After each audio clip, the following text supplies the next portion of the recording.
എന്റെ പ്രിയപ്പെട്ട സഹോദരങ്ങളെ, ഈ ദുനിയാവാണ് വലുതെന്ന് കരുതി, ഈ ദുനിയാവാണ് വലുതെന്ന് കരുതി തമ്മാടിത്തരങ്ങൾ ചെയ്തെന്ന് മാത്രമല്ല, ആ തമ്മാടിത്തരങ്ങൾ ലോകത്തിന് മുമ്പിൽ വിളിച്ചു പറഞ്ഞിട്ട് നെഞ്ചത്തടിച്ചിട്ട് ഉസ്താദേ ദുനിയാവിനെ പ്രേമിച്ചിട്ട് ആഗ്രഹത്തെ ഒറ്റപ്പെട്ടാലും കുഴപ്പമില്ല, ആഗ്രഹത്തെ പ്രേമിക്കാൻ തയ്യാറല്ല, ഈ നിഴലിനെ പ്രേമിച്ചിട്ട് ആഗ്രഹത്തിൽ കഷ്ടപ്പെടാൻ നിങ്ങൾ തയ്യാറാണെന്ന് പറഞ്ഞ് നെഞ്ചു വിരിച്ചു നോക്കുന്ന എന്നെ ശ്രമിക്കുന്ന എന്റെ പ്രിയപ്പെട്ട ചെറുപ്പക്കാരാ, പോലെ നെഞ്ചു വിരിച്ചുകൊണ്ട് ഞാൻ ചെയ്യുന്ന തെമ്മാടിത്തരമാണ് വലുതെന്ന് പറഞ്ഞ് ആലിമീങ്ങൾ പറഞ്ഞാൽ അവർക്കെതിരെ വിരൽ ചൂണ്ടി ആർഭാടത്തോടെ പറഞ്ഞു നിന്ന ആളുകളുടെ മുമ്പിലാണ് അല്ലാഹുവിന്റെ വിശുദ്ധമായ ഖുർആനിന്റെ ഏറ്റവും പേടിപ്പെടുത്തുന്ന ആയത്തിറങ്ങിയത്.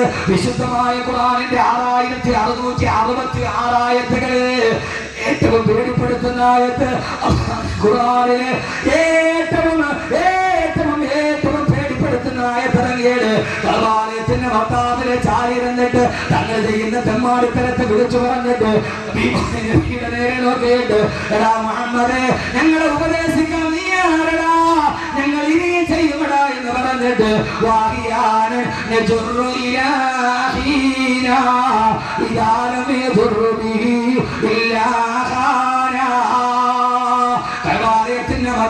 ചാടിയിരുന്നിട്ട് ഹബീബായ നബിയുടെ മുമ്പിലേക്ക് നോക്കി പരിഹസിച്ചിട്ട് ഞങ്ങളെ അത് പറഞ്ഞ് നന്നാക്കാതെ എവിടെ നിന്ന് വന്നടാ, ആരെങ്കിലും അങ്ങനെ ചിന്തിക്കുന്നുണ്ടാവില്ലേ ഇയാൾ നമ്മളെ നന്നാക്കാൻ വന്നവനാണോ? കഅബാലയത്തിന്റെ മത്താബിലെ നെഞ്ചിൽ വിരിച്ച് ചാടിയിരുന്നിട്ട് ഹബീബായ നബിയുടെ നേരെ നോക്കിയിട്ട് ആരെടാ മുഹമ്മദേ നീ ഞങ്ങളെ നന്നാക്കാൻ പ്രസംഗിക്കുന്നു? വാഹിയാണ്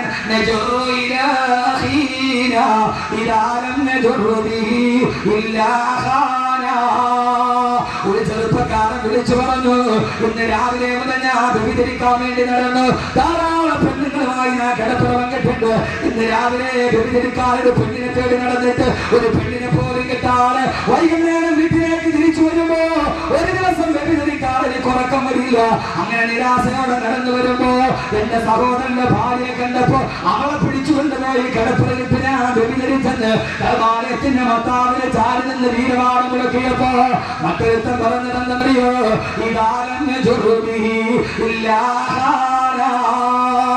വഴിയരിയിലൂടെ നടന്നു പോകുന്നവനെ പിടിച്ചു നിർത്തിയിട്ട് കരുത്തറത്തിട്ട് മടിശീല പൊട്ടിക്കുന്നവനാണ് ഞാൻ. ഇന്ന് രാവിലെ മുതൽ വൈകുന്നേരം വരെ ചന്തയുടെ പുറഭാഗത്തുള്ള പാറക്കെട്ടിൽ ഊരി പിടിച്ച വീരമായി വാളുമായിട്ട് ഞാൻ കാത്തുനിന്ന് ഒരാളെ പോലും വൈകുന്നേരം വരെ കിട്ടിയില്ല. അവസാന നിരാശയോട് ഇന്നൊരുത്തന്റെ കരുത്തറത്തിട്ട് മടിശീല പൊട്ടിക്കാൻ കഴിയില്ലല്ലോ നോക്ക് നിരാശയോടെ ഇരുന്നപ്പോഴാണ് എന്റെ വാപ്പ അതിലെ കടന്നു വന്നത്. എന്റെ വാപ്പയെ പിടിച്ചു നിർത്തിയിട്ട് എന്റെ വാപ്പയുടെ കരുത്തരത്തിട്ട് എന്റെ വാപ്പയുടെ മടിശീലയിലെ പറഞ്ഞ ഓട്ടിച്ചു കൊണ്ടുപോയി എന്ന് പരസ്പരം വീരമാണം പറഞ്ഞ ചെറുപ്പക്കാരെ അമ്മാന്റെ റസൂലിനെ പരിഹസിച്ചപ്പോ ഞങ്ങൾ ബലമുള്ളവരാണ്, ഞങ്ങൾ ആരോഗ്യമുള്ളവരാണ്, ഞങ്ങൾ പണമുള്ളവരാണ്, നീ ഞങ്ങളെ വാഴ പറഞ്ഞ് നന്നാക്കേണ്ടതാണെന്ന് പറഞ്ഞപ്പോ ഓ സ്വയക്കാല ചെറുപ്പക്കാരി വിശുദ്ധ ഖുർആനിന്റെ ഏറ്റവും പേടിപ്പെടുത്തുന്ന ആയത്തിറങ്ങിയത് ആ ഹബീബായ നബിയുടെ മനസ്സ് കണ്ടപ്പോ ആകാശത്തിൽ നിന്ന് നബി വന്നില്ലേ, നബിയെ അൽഹാകുമുത് തകാബുർ അൽഹാകുമുത് തകാബുർ ഹത്താ സുർതുൽ മകാബിർ കല്ലാ സൗഫ തഅലമൂൻ തുമ്മ കല്ലാ സൗഫ തഅലമൂൻ. ഓ നബി അവരോട് പറ, കഅബാലയത്തിന്റെ മത്താബിലെ നെഞ്ചിൽ വിരിച്ചിട്ട് ആരാ ഞാൻ ഈ പറയുക, ഭീമാപള്ളി എന്ന അല്ലാഹു അനുഗ്രഹിച്ച ഒരു തീരപ്രദേശത്ത് ജനിച്ചിട്ട് കല്ലിന്റെയും കഞ്ചാവിന്റെയും ചരസിന്റെയും അശ്ലീലത്തിന്റെയും അടിമകളായി ആര് പറഞ്ഞാലും ഞങ്ങൾ നന്നാവില്ല. അറിയാനൻ നജറു ഇലാഹീന ഇദാലൻ നജറു ബിഹി ഇല്ലാഹാന. ആരോട് കൂടെ പറപ്പിനോട് ഞങ്ങൾ ഇത് ചെയ്യുമെന്ന് എന്റെ ചെറുപ്പക്കാരാ വീരവാദം മുടക്കുന്നെങ്കിൽ അള്ള ചോദിക്കുകയാണ്, എടാ തെമ്മാടി, എടാ തെമ്മാടി, അൽഹാകുമുത് തകാസുർ ഏത് വരെയാണ് നിന്റെ നെഞ്ചിങ്ങനെ തിരിച്ചു നിൽക്കുക? ഹത്താ സുർതുൽ മകാബിർ, ഈ പള്ളിക്കാട്ടിൽ കൊണ്ടുപോയി നിന്നെ മുഖത്തും മണ്ണ് വാരി ഇടുന്നത് വരെയല്ലേ? അതുവരെ അല്ലാതെ നീ അഹങ്കാരം പോയോ? ഏതുവരെയാ? പള്ളിക്കാട്ടിൽ കൊണ്ടുപോയി നിന്നെ മരത്തിൽ കിടത്തിയിട്ട് നിന്റെ സുന്ദരമായ മുഖത്തേക്ക് മണ്ണ് വാരിയിടുമ്പോ ചെന്ന് കിടക്കണ നമ്മുടെ മേലെ വരുന്നത് കല്ലാണ്. ഇലയമ്മേ തണ്ണീരേടും ചേർത്ത് മണ്ണടിനാല് മറമാട് കാബർ ബഹുജോറിലേ, മറമാടും കാബർ ബഹുജോറിലേ. നിന്റെ സുന്ദരമായ മുഖം പള്ളിക്കാട്ടിലെ കബർസ്ഥാനിൽ മറന്നു കിടക്കുമ്പോ ഈ കാണുന്ന പാട്ടിൽ കാണുന്ന ഈ മനുഷ്യന്റെ സുന്ദരമായ മുഖത്തേക്ക് അവൻ മറന്നു കിടന്നാൽ അവന്റെ മുഖത്തേക്ക് വീടുന്നത് പുഷ്പങ്ങളല്ല. ഇവൻ മറന്നു കിടന്നാൽ അവന്റെ മുഖത്ത് വീടുന്നത് റീത്തുകളല്ല, കല്ലും മണ്ണുമാണ് നിന്റെ വായിലേക്ക് വന്നടിക്കുന്നത്. ചാത്തമ്മാടി ഏത് വരെയാ നീ ഇത് പറയുക?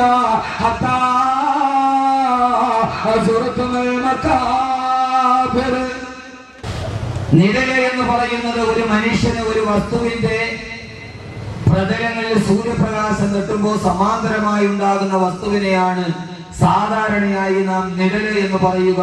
ഒരു വസ്തുവിന്റെ തന്നെതാണ് അതിന്റെ നിഴൽ, മറ്റൊരു വസ്തുവിന്റെ തന്നെ. നിഴലിന്റെ പ്രത്യേകത, ആരാണോ നിഴലിനെ ശ്രദ്ധിക്കുക ആ സമയത്ത് നിഴലിന്റെ രൂപം മാറും. നിഴലിനെ പിടിക്കാൻ ആരാണോ ശ്രമിക്കുക ആ സമയത്ത് നിഴൽ നമ്മയും കൊണ്ട് ഓടും. ഒരാൾ അവനവന്റെ നിഴലിനെ കൈപ്പിടിയിൽ ഒതുക്കണമെന്ന് തീരുമാനിച്ചാൽ ലോകാവസാനം വരെ ഈസാ നബിയുടെ 2ാം വരവ് വരെ അവൻ ഓടിയാലും അവന്റെ സ്വയം നിഴലിനെ അവന് പിടിക്കാൻ സാധ്യമല്ല. ജീവിതത്തിൽ എത്രത്തോളം ബഹുകാലം ബഹുദൂരം മുമ്പോട്ട് പോയാലും അവന് പിടിക്കാൻ കഴിയാത്ത ലോകത്ത് ചൊവ്വയിൽ എത്തിപ്പിടിക്കാൻ കഴിഞ്ഞേക്കാം. ബഹിരാകാശ ഗോളത്തിന്റെ നക്ഷത്രങ്ങളെ ചിലപ്പോൾ എത്തിപ്പിടിക്കാൻ മനുഷ്യൻ കഴിഞ്ഞേക്കാം, യൂനികകാരന് സാധിച്ചതുപോലെ. പക്ഷേ അവന്റെ തൊട്ടടുത്ത് അവൻ എവിടെയൊക്കെ പോകുന്നു ആ സമയത്തൊക്കെ പിന്തുടരുന്ന അവനവന്റെ നിഴലിനെ, ആ നിഴലിനെ പിന്തുടരാൻ, ആ നിഴലിനെ പിടിക്കാൻ ലോകത്തൊരു മനുഷ്യന് സാധ്യമല്ല എന്ന പരമാർത്ഥം ലോകത്ത് നിലനിൽക്കുകയാണ്. ലോകത്തിലെ ഏറ്റവും വലിയ സാഹിത്യത്തിന്റെ പ്രതിമയായി ലോകത്തോട് പറഞ്ഞു കൊടുത്ത സാഹിത്യ നായകന്മാരുടെ മുഴുവൻ സാഹിത്യ പ്രതിമാവിലാസ ലോകത്ത് നടത്തിയ, ലോകത്തിന്റെ ഏറ്റവും വലിയ സാഹിത്യ ഗ്രന്ഥത്തെ സാഹിത്യ ലോകത്തിന്റെ മുമ്പിൽ അവതരിപ്പിച്ചു കൊടുത്ത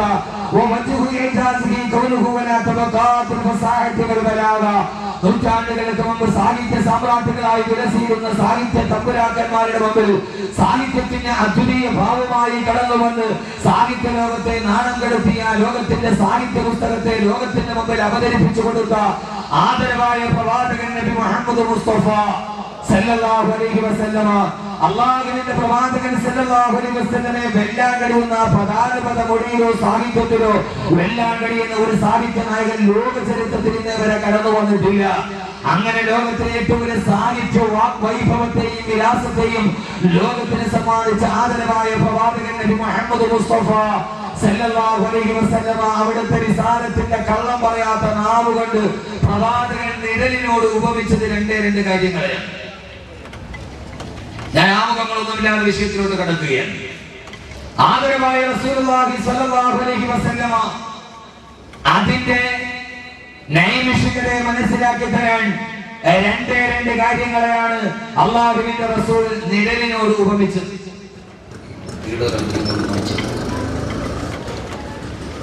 ആദരവായ പ്രവാചകൻ നബി മുഹമ്മദ് മുസ്തഫ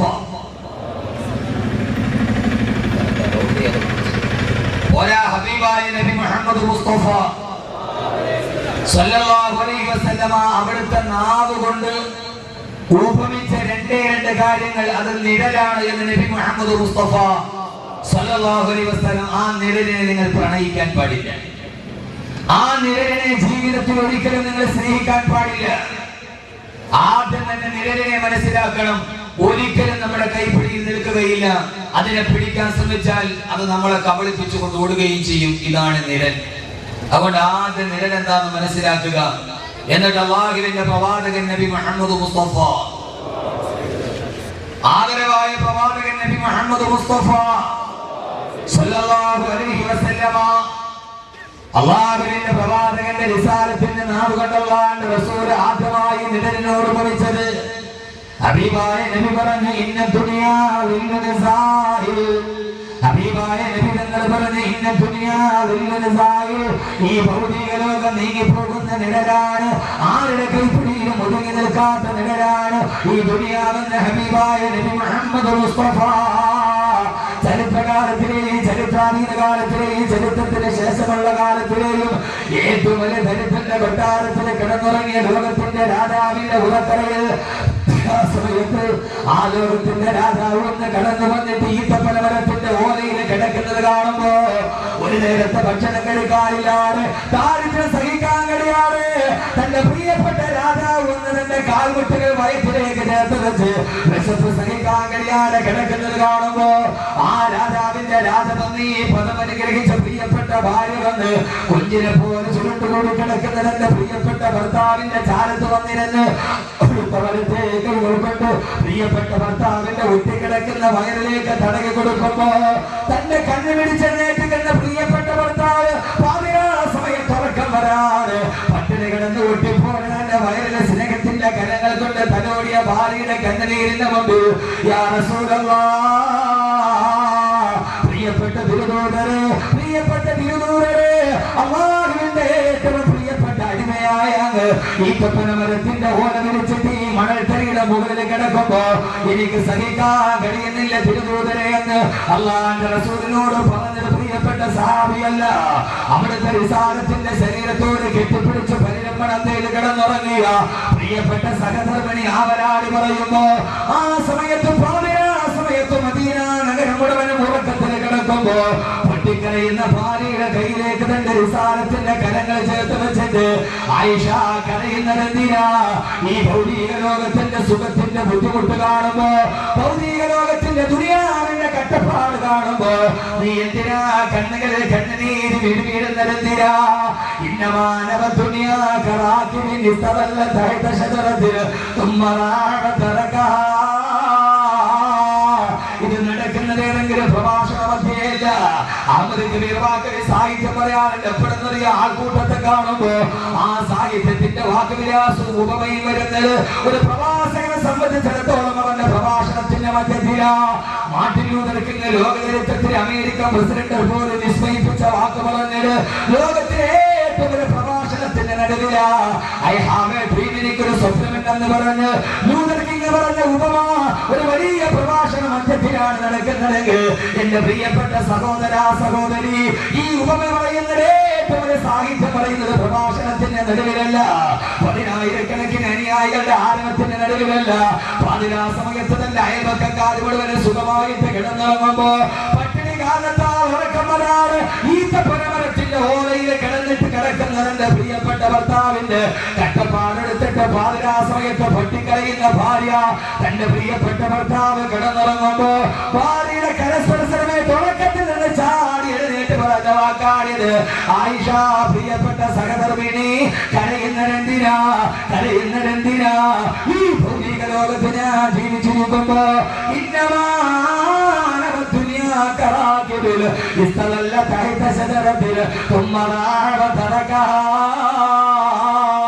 ഞാൻ ഈ ദുനിയാവിൽ ജീവിക്കുന്നത് എങ്ങനെയെന്നറിയോ?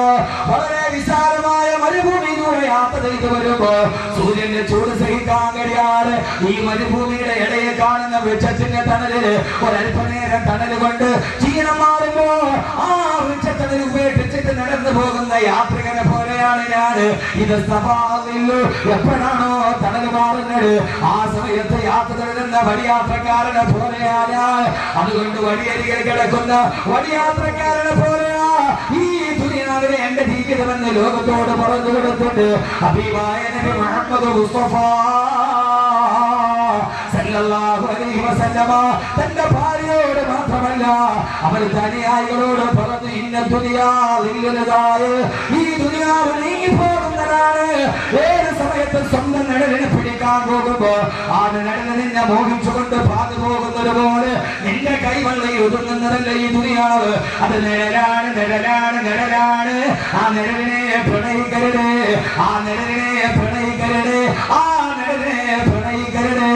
എന്നെ ഹബീബായ നബി മുഹമ്മദ് മുസ്തഫ. ആരാണോ ദുനിയാവെന്ന കാമുകയെ ശരീരത്തോട് കെട്ടിപ്പിടിക്കുന്നത്, ആരാണോ ഈ പ്രണയിയെ പ്രണയിക്കുന്നത്, ആരാണോ ദുനിയാവെന്ന് പറഞ്ഞാൽ ഒരു സുന്ദരിയായ പെണ്ണിനെ പോലെയാ. ഇന്ന ദുനിയാ ഹുർവത്തുൻ ഹലറാ, ഈ ദുനിയാവ് ഒരു സുന്ദരിയാണ്, ഈ ദുനിയാവ് ഒരു പെണ്ണാണ്. പെണ്ണാണ്. ഇത് ഞാൻ വെറുതെ പറയുന്നതല്ല. എന്റെ പ്രിയപ്പെട്ട ചെറുപ്പക്കാരെ, ഹൃദയത്തിന്റെ ഉള്ളിലെ പ്രണയിനിയാണെന്നറിയോ? അത് ഈ പഞ്ചദുനിയാവാണ്. അതുകൊണ്ടല്ലേ മേറാദിന്റെ യാത്ര പോകുമ്പോ അല്ലാഹുവിന്റെ റസൂൽ ജിബ്രീലിന്റെ കൂടെ നടക്കുമ്പോ ഹബീബായ നബിയെ ഒരു സുന്ദരി പെണ്ണ് കയ്യാട്ടി വിളിച്ചു സ്വർഗത്തിന്റെ മുമ്പിൽ. ഭീമാപ്പള്ളിയിലല്ല, വള്ളക്കടവിലല്ല, കിഴക്കേക്കോട്ട ബസ് സ്റ്റാൻഡിലെ 4 മണിക്കല്ല, മേറാദിന്റെ യാത്ര പോകുമ്പോ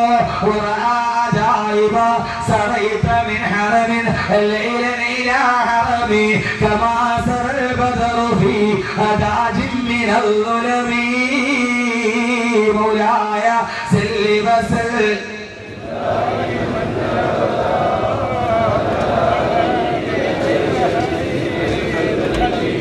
ഹബീബായ നബി മുഹമ്മദ് മുസ്തഫ പോരാ നാമസംഗത്തിൽ എന്റെ വഴിക്കു ആദരവായ പ്രവാചകൻ നബി മുഹമ്മദ് മുസ്തഫ സല്ലല്ലാഹു അലൈഹി വസല്ലമ അല്ലാഹുവിന്റെ റസൂലിനെ നിഴലിനെ പ്രണയിക്കരുത്. നിഴലെന്ന് പറഞ്ഞാൽ എന്താ? നിഴല് ദുനിയാവ്. ദുനിയാവിനെ പ്രണയിക്കരുത്. യഥാർത്ഥത്തിൽ ഒരു പ്രണയം ഉണ്ടാകണമെങ്കിൽ ആ പ്രണയിനിക്ക് ഒരല്പ സൗന്ദര്യം പുറകിലും വന്നത്.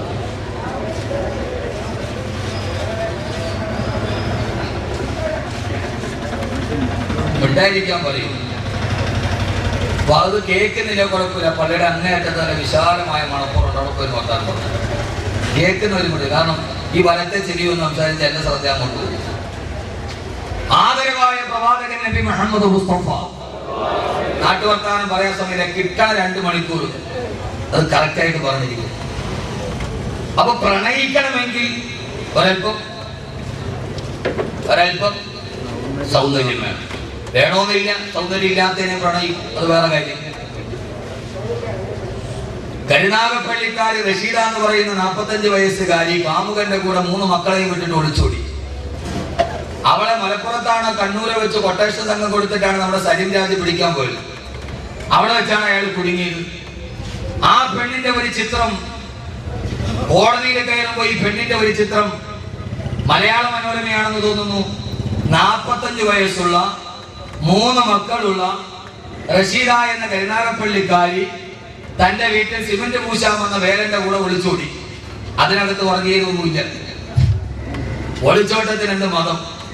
അപ്പൊ ആ പെണ്ണിനെ 3 മക്കൾ ഉപേക്ഷിച്ചിട്ട് ആ പെണ്ണ് ഭർത്താവിന് 40 ലക്ഷം രൂപയും 80 പവൻ സ്വർണവുമായിട്ട് പോകണമെങ്കിൽ ഞാൻ വിചാരിച്ചു സിമന്റ് പൂശാമെന്ന മേശിരി ഒന്നുകിൽ സുന്ദരനായിരിക്കും, അല്ലെങ്കിൽ ഇവൾ സുന്ദരിയായിരിക്കും.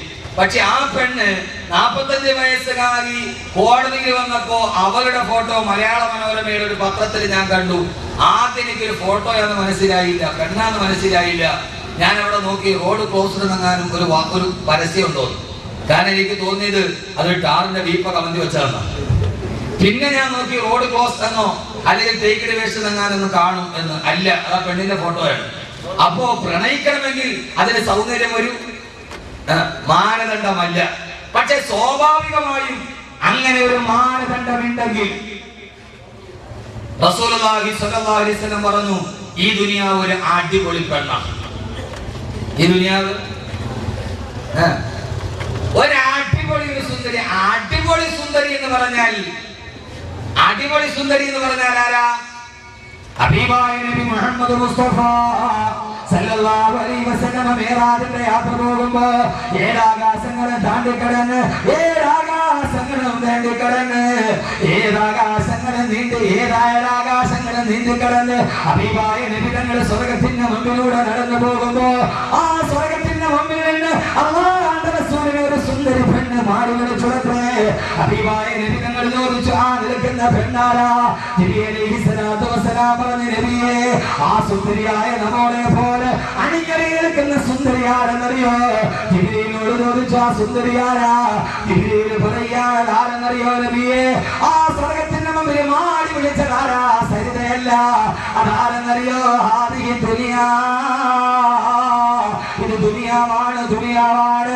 ദുനിയാവാണെന്ന് അല്ലാഹുവിന്റെ റസൂലിനോട് പറഞ്ഞു കൊടുത്തു.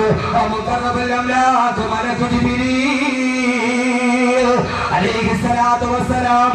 അതുകൊണ്ട് ഏത് ചെറുപ്പക്കാരനെ മോഹിക്കാൻ കഴിയുന്ന, ഏത് ചെറുപ്പക്കാരന്റെ ഹൃദയത്തെ ഇളക്കാൻ കഴിയുന്ന, എത്ര വലിയ ഹജ്ജ് ചെയ്തവന്റെ മനസ്സിനെയും ഇളക്കാൻ കഴിയുന്ന, ഏത് വലിയ കുത്തുബിന്റെ കിതാബിന്റെയും, ഏത് വലിയ ഹാഫിദിന്റെയും, ഏത് വലിയ പ്രവാസകന്റെയും മനസ്സിനെ ഇളക്കാൻ കഴിയുന്ന മാതകത്തിടമ്പായ മനോഹാരിയെ പോലെയാണ് ഈ ദുനിയാവ് നിങ്ങളുടെ മുമ്പിൽ അണിഞ്ഞു നിൽക്കുന്നതെന്ന് ഹബീബായ നബി മുഹമ്മദ് മുസ്തഫ. എന്നിട്ട് അല്ലാഹുവിന്റെ റസൂലിന്റെ പ്രഘോഷണം മുടങ്ങി സഹാബ, ഈ സുന്ദരി പെണ്ണായ ദുനിയാവിന്, ഈ നിലവിനെ നിങ്ങൾ ആരെങ്കിലും പ്രണയിച്ചു കഴിഞ്ഞാൽ, ആരെങ്കിലും ഈ നിലവിനെ പ്രണയിച്ചാൽ അവന്റെ ആഖിറം ഏറ്റവും വലിയ ദുഷ്കരമാണെന്ന് ഹബീബായ നബി മുഹമ്മദ് മുസ്തഫ.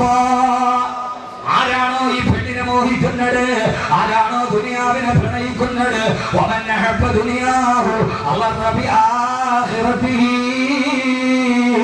അവൻ ആഖിറത്തിൽ കട്ടപ്പെടേണ്ടി വരും. അവന്റെ ഹിസാബ് ശരിയാവില്ല, അവന്റെ മീസാൻ എളുപ്പമാവുകയില്ല, അവന്റെ സിറാത്ത് എന്ന പാലം അവൻ കടക്കുകയില്ല, അവന്റെ നന്മകളുടെ ത്രാസുകള്, അവന്റെ നന്മയുടെ ത്രാസുകളിൽ ഭാരം കിട്ടുകയില്ല. ആരാണോ ദുനിയാവിനെ പ്രണയിക്കുന്നത്, ആരാണോ ഈ കാമുകയെ പ്രണയിക്കുന്നത്, അവന്റെ ആഖിറത്തിൽ അവൻ കട്ടപ്പെടേണ്ടി വരും. മറിച്ച് ആരാണോ ആഖിറത്തെ പ്രണയിക്കുന്നത്, ആരാണോ ആഖിറത്തെ പ്രണയിക്കുന്നത്, അവന്റെ ദുനിയാവിന്റെ കട്ടപ്പാട് നടന്നതായിരിക്കുമെന്ന് ഹബീബായ നബി മുഹമ്മദ് മുസ്തഫ. രണ്ട് പ്രണയികളെ നിങ്ങളോട് ഞാൻ പറഞ്ഞിരുന്നു. ഇനി നിങ്ങളാണ് തീരുമാനിക്കേണ്ടത്. ബുദ്ധിയുണ്ടെങ്കിൽ നിങ്ങളാണ് തീരുമാനിക്കേണ്ടത്, ബുദ്ധിയുണ്ടെങ്കിൽ നിങ്ങളാണ് തീരുമാനിക്കേണ്ടത്. ആര് ദുനിയാവിനെ പ്രണയിച്ചോ അവന്റെ ആഖിറം കെട്ടപ്പാടിലാണ്. ആര് ആഖിറത്തെ പ്രണയിച്ചോ, ആര് ആഖിറത്തെ പ്രണയിച്ചോ അവന്റെ ദുനിയാവ് കെട്ടപ്പാടാണ്. അതുകൊണ്ട് എന്റെ പ്രിയപ്പെട്ട സഹോദരങ്ങള്, ഈ പ്രഭാഷണം കേൾക്കാൻ തടിച്ചുകൂടിയ എന്റെ പ്രിയപ്പെട്ട സഹോദരി സഹോദരന്മാരോട് 14 നൂറ്റാണ്ടുകൾക്ക് മുമ്പ് മദീനത്തെ പള്ളിയുടെ മിമ്പറിന്റെ ചുവട്ടിൽ നിന്നിട്ട് അല്ലാഹുവിന്റെ റസൂൽ പറയുകയാണ്,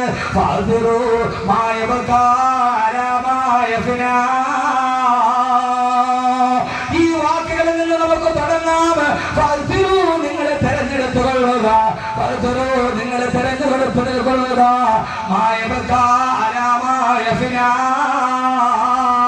നാളെ രാവിലെ ഉറക്കമെഴുന്നേൽക്കുമ്പോ നിങ്ങളുടെ മുമ്പിൽ നശിച്ചു കിടക്കുന്ന സാധനത്തെ വിട്ടിട്ട് ഒരിക്കലും നശിക്കാത്ത സുഗരസങ്ങളുടെ കരവറയെ നിങ്ങളെ തെരഞ്ഞെടുത്തു കൊള്ളുക. ആഖിറത്തെ നിങ്ങൾ പ്രണയിച്ചു കൊള്ളുക. നിഴലിനെ നിങ്ങൾ പ്രണയിക്കരുതെന്ന് ഹബീബായ നബി മുഹമ്മദ് മുസ്തഫ. എന്റെ പ്രിയപ്പെട്ട ചെറുപ്പക്കാരെ, ദുനിയാവിനെ സ്നേഹിച്ചാൽ ആഖിറം കെട്ടപ്പാടാണ്. ആഖിറത്തെ സ്നേഹിച്ചാൽ ദുനിയാവ് കെട്ടപ്പാടാ. ആഖിറത്തെ സ്നേഹിച്ചാൽ ദുനിയാവ് കെട്ടപ്പാടാ. നമ്മളല്ലേ ദുനിയാവിനെ സ്നേഹിച്ചവർ, ആഖിറത്തിലെ നമുക്ക് കെട്ടപ്പാടുന്നത്. അല്ലാഹുവിന്റെ ആഖിറത്തെ സ്നേഹിച്ചത് കൊണ്ടാണ് അവർക്ക് ദുനിയാവ് കെട്ടപ്പാടായത്. ആർക്കെന്നറിയോ, ആർക്കെന്നറിയോ? അമേരിക്കയുടെ പീരങ്കിയുടെ മുമ്പിൽ നെഞ്ചു വിരിച്ചു കൊടുത്ത ഫലസ്തീനിലെ പ്രിയപ്പെട്ട പോരാളികൾക്ക് ഈ ദുനിയാവ് കെട്ടപ്പാടില്ലാതായത്, തലചായ്ക്കാരന് കടപ്പാടമില്ലാതായത്, അവരുടെ മാതാപിതാക്കൾക്ക് നഷ്ടപ്പെട്ടു പോയത്, ഫലസ്തീനിന്റെ തിരുവോരങ്ങള് പ്രിയപ്പെട്ട മാതാപിതാക്കളെ മയ്യത്ത് പിടിച്ചിട്ട് എനിക്കിനി ആരാണ് ഉപ്പയെ തരുന്നതെന്ന് തോന്നിക്കുന്ന ഈ ഫലസ്തീനിലെ യതീമക്കൾക്ക് അവർക്ക് ദുനിയാവിലെ കെട്ടപ്പാടുള്ളൂ. അവർക്ക് വാപ്പയില്ല, അവർക്ക് ഉമ്മയില്ല, അവർക്ക് ജീവിതത്തിലെ സഹോദരങ്ങളില്ല. പക്ഷേ അവർക്ക് ആഖിറത്തിൽ ചൊല്ലുമ്പോ അവർ ആഖിറത്തെ പ്രണയിച്ചവരാ.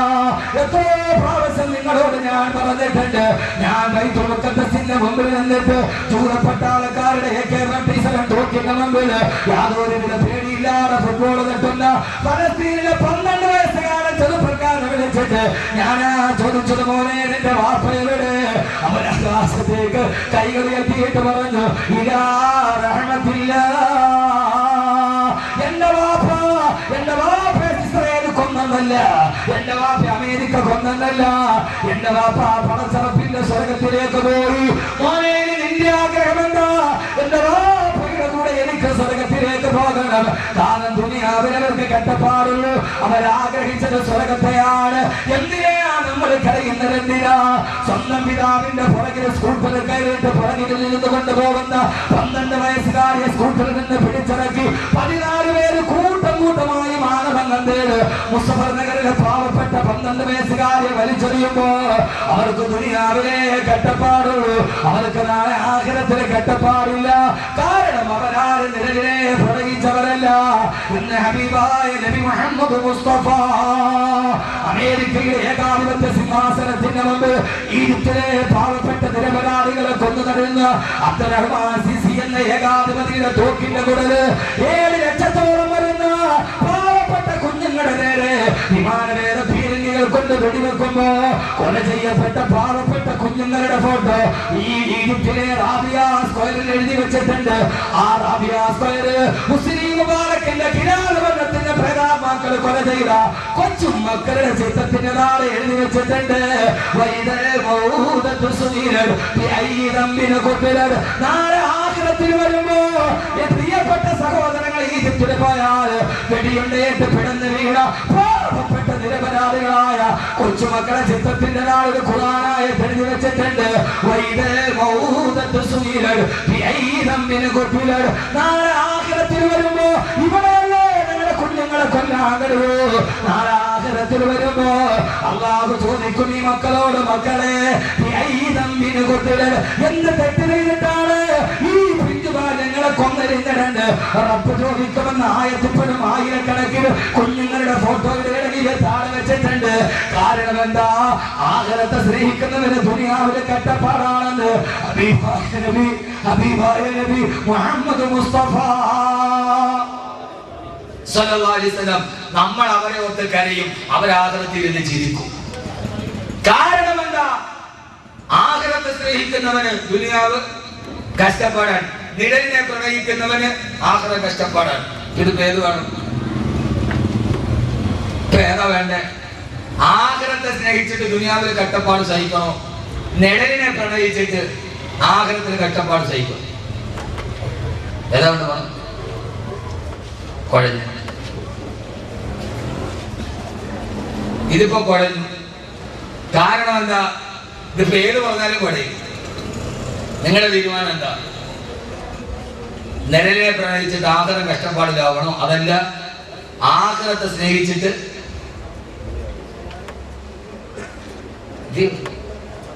ഇവിടെ 2 കമ്പാരിസൺ ഉണ്ട്. ഒന്ന് ആഖിറത്തെ പ്രണയിച്ചവർ, ഇത് നീങ്ങിപ്പോകുന്ന നിഴലിനെ, നീങ്ങാത്ത നിഴല്. അത് ഞാൻ പറയും ഇൻഷാ അല്ലാഹ് ഫീ നൗൽ ഖുർആൻ. അല്ലാഹു പഠിക്കാൻ തൗഫീഖ് നൽകട്ടെ. ആമീൻ പറയും മനുഷ്യന്മാരെ. ഓറക്കെ അല്ലാഹു നമ്മളങ്ങനെ ആക്കി തരട്ടെ. അല്ലാഹു ആക്കി തരട്ടെ. 2 മണിക്കൂർ നിങ്ങൾ ഞാനും മെനക്കെട്ടിട്ട് എന്തെങ്കിലുമൊക്കെ പറഞ്ഞു പോയിട്ട് കാര്യമില്ല. കുറെ കഥകളും ഒക്കെ പറഞ്ഞു പോയിട്ട് കാര്യമില്ല. ആ പറയുന്നത് അങ്ങനെ പെട്ടെന്ന് പെട്ടെന്ന്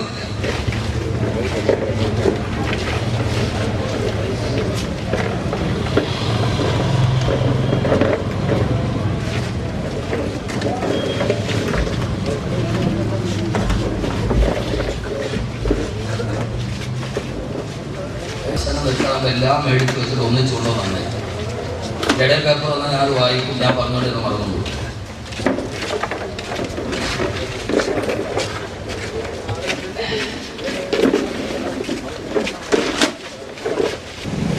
അപ്പൊ എല്ലാവരും പ്രണയത്തെ കുറിച്ച് പറയുമ്പോ പ്രണയം നടന്നു. എന്താ പറഞ്ഞു?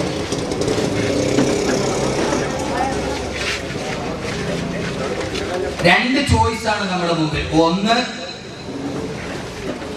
ദുനിയാവിൽ കഷ്ടപ്പെടുക, ആഖിറത്തെ സ്നേഹിക്കുക. അല്ലെങ്കിൽ ആഖിറത്തിൽ ദുനിയാവിനെ സ്നേഹിക്കുക, നിഴലിനെ പ്രണയിക്കുക, ആഖിറത്തിൽ കഷ്ടപ്പെടുക. യഥാർത്ഥത്തിൽ ഇതാണ് നമ്മുടെ മുമ്പിലുള്ള ചോയ്സ്.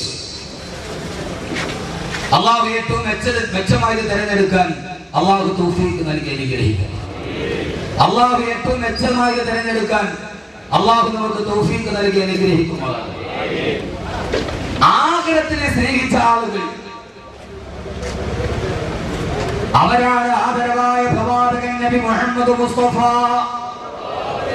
ഹബീബായ നബി മുഹമ്മദ് മുസ്തഫ സല്ലല്ലാഹു അലൈഹി വസല്ലമ അല്ലാഹുവിന്റെ പ്രവാചകൻ സല്ലല്ലാഹു അലൈഹി വസല്ലമ ഉഹദ് രണാങ്കണത്തിലെ സഹാബത്ത് മുഴുവൻ ചിതറിത്തുരുക്കുമ്പോ നാല് ഭാഗത്തേക്കും അല്ലാഹുവിന്റെ റസൂലിനെ വിട്ടിട്ട് സഹാബത്തുകൾ മുഴുവൻ ചിതറിത്തെറിച്ചു പോകുമ്പോ വസാരിഊ ഇലാ മഗ്ഫിറത്തിൻ മിൻ റബ്ബികും വദല്ല അർളു വസ്സമാവാതു വഇദത ലിൽ മുത്തഖീൻ.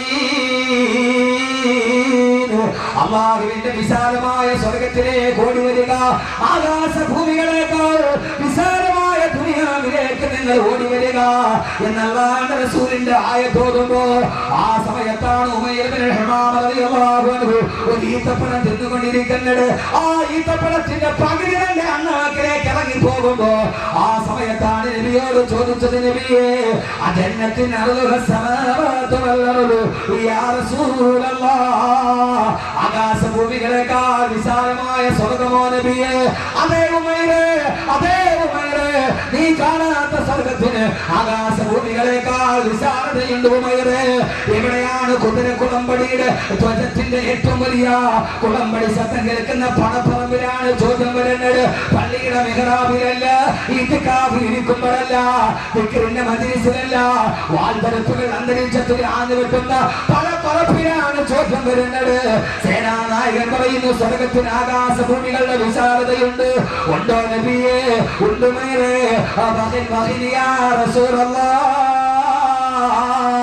അത് മതി നബിയേ എന്ന് പറഞ്ഞിട്ട് തന്റെ വായിൽ കിടക്കുന്ന പകുതി നിന്ന കാരക്ക കയ്യിലെടുത്തിട്ട് ആ കാരക്ക വലിച്ചു വെളിയിലേക്ക് എറിഞ്ഞിട്ട് അരപ്പട്ടയിലെ കിടക്കുന്ന മൂർച്ചയുള്ള വാളെടുക്കുമ്പോ അല്ലാഹുവിന്റെ റസൂൽ ചോദിച്ചു, ഉമൈറേ എന്തിനാണ് ഈ പകുതി തപസ്സനെ എടുത്തു കളഞ്ഞത്? അതും കൂടി ചുണ്ടിട്ട് പോലെ ഉമൈറേ. വേണ്ട നബിയേ, വേണ്ട, വേണ്ട നബിയേ, വേണ്ട നബിയേ. ആ പകുതി തപ്പണം തിന്നുന്ന സമയം അതൊരു വലിയ ദൈർഘ്യമുള്ളതായിട്ട് എനിക്ക് തോന്നുന്നു നബിയേ. ആ സമയം കൂടി ദുനിയാവിൽ നിന്നാൽ ആഖിറത്തിലേക്ക് എനിക്ക് അത്രയും സമയം പിന്നേണ്ടി വരില്ലയാ റസൂലല്ലാഹ്. അതുകൊണ്ട് നബിയേ വായിൽ വെച്ച പകുതി തപ്പണം വലിച്ചെറിഞ്ഞിട്ട് അല്ലാഹുവിന്റെ സ്വർഗ്ഗത്തെ പ്രണയിച്ചവർ അവരാണ് മുത്തബഉ സരിയത ബി ഖുതാഹ വഅൽഖൗ മാ യലീഖു ബിഹി റഹീബാ ومدول لها سرقا وغربا وحال البحر وقتنكل هيبا. അള്ളാന്റെ ഭീരൻ നെഞ്ചോട് ചേർത്ത് പിടിച്ചിട്ട് അവരുടെ കുതിരകളുമായി കടലിലോട്ട് എടുത്ത് ചാടി അള്ളാന്റെ ആഗ്രഹത്തെ പ്രണയിച്ച ആളുകൾ അവരാണ് ലോകത്തോട് പറഞ്ഞു കൊടുത്തത്, ഈ ദുനിയാ അകല്ലു മിനൽ കലീലി വാശിഖുഹാ അകല്ലു മിനൽ ദലീലി. ആഖിറത്തെ പ്രണയിച്ചവർ നിങ്ങൾ നോക്ക് മനുഷ്യന്മാരെ, പകുതി ഈത്തപ്പഴം തിന്നു. മനസ്സിലായില്ല നിങ്ങൾക്ക്? നിങ്ങൾക്ക് മനസ്സിലാവൂല. കാരണം എന്താ? ഞാൻ കഴിഞ്ഞ വെള്ളിയാഴ്ച പറഞ്ഞു തന്നെ കുതിര വലിയ ജീവിയാണ്, പക്ഷെ ചെവി ചെറുതാണ്. കഴുത ചെറിയ ജീവിയാണ്, ചെവി വലുതാണ്, പക്ഷെ കഴുത മഹാമണ്ഡലമാണ്.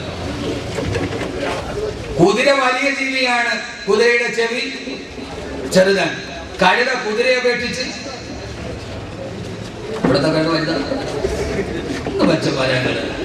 കുതിരയെ അപേക്ഷിച്ചിട്ട് കഴുത ചെറുതാണ്, പക്ഷെ അതിന്റെ ചെവി ഇത്രയുണ്ട്. കുതിര ഏറ്റവും ബുദ്ധിമാനായ ജീവിയാണ്. കുതിര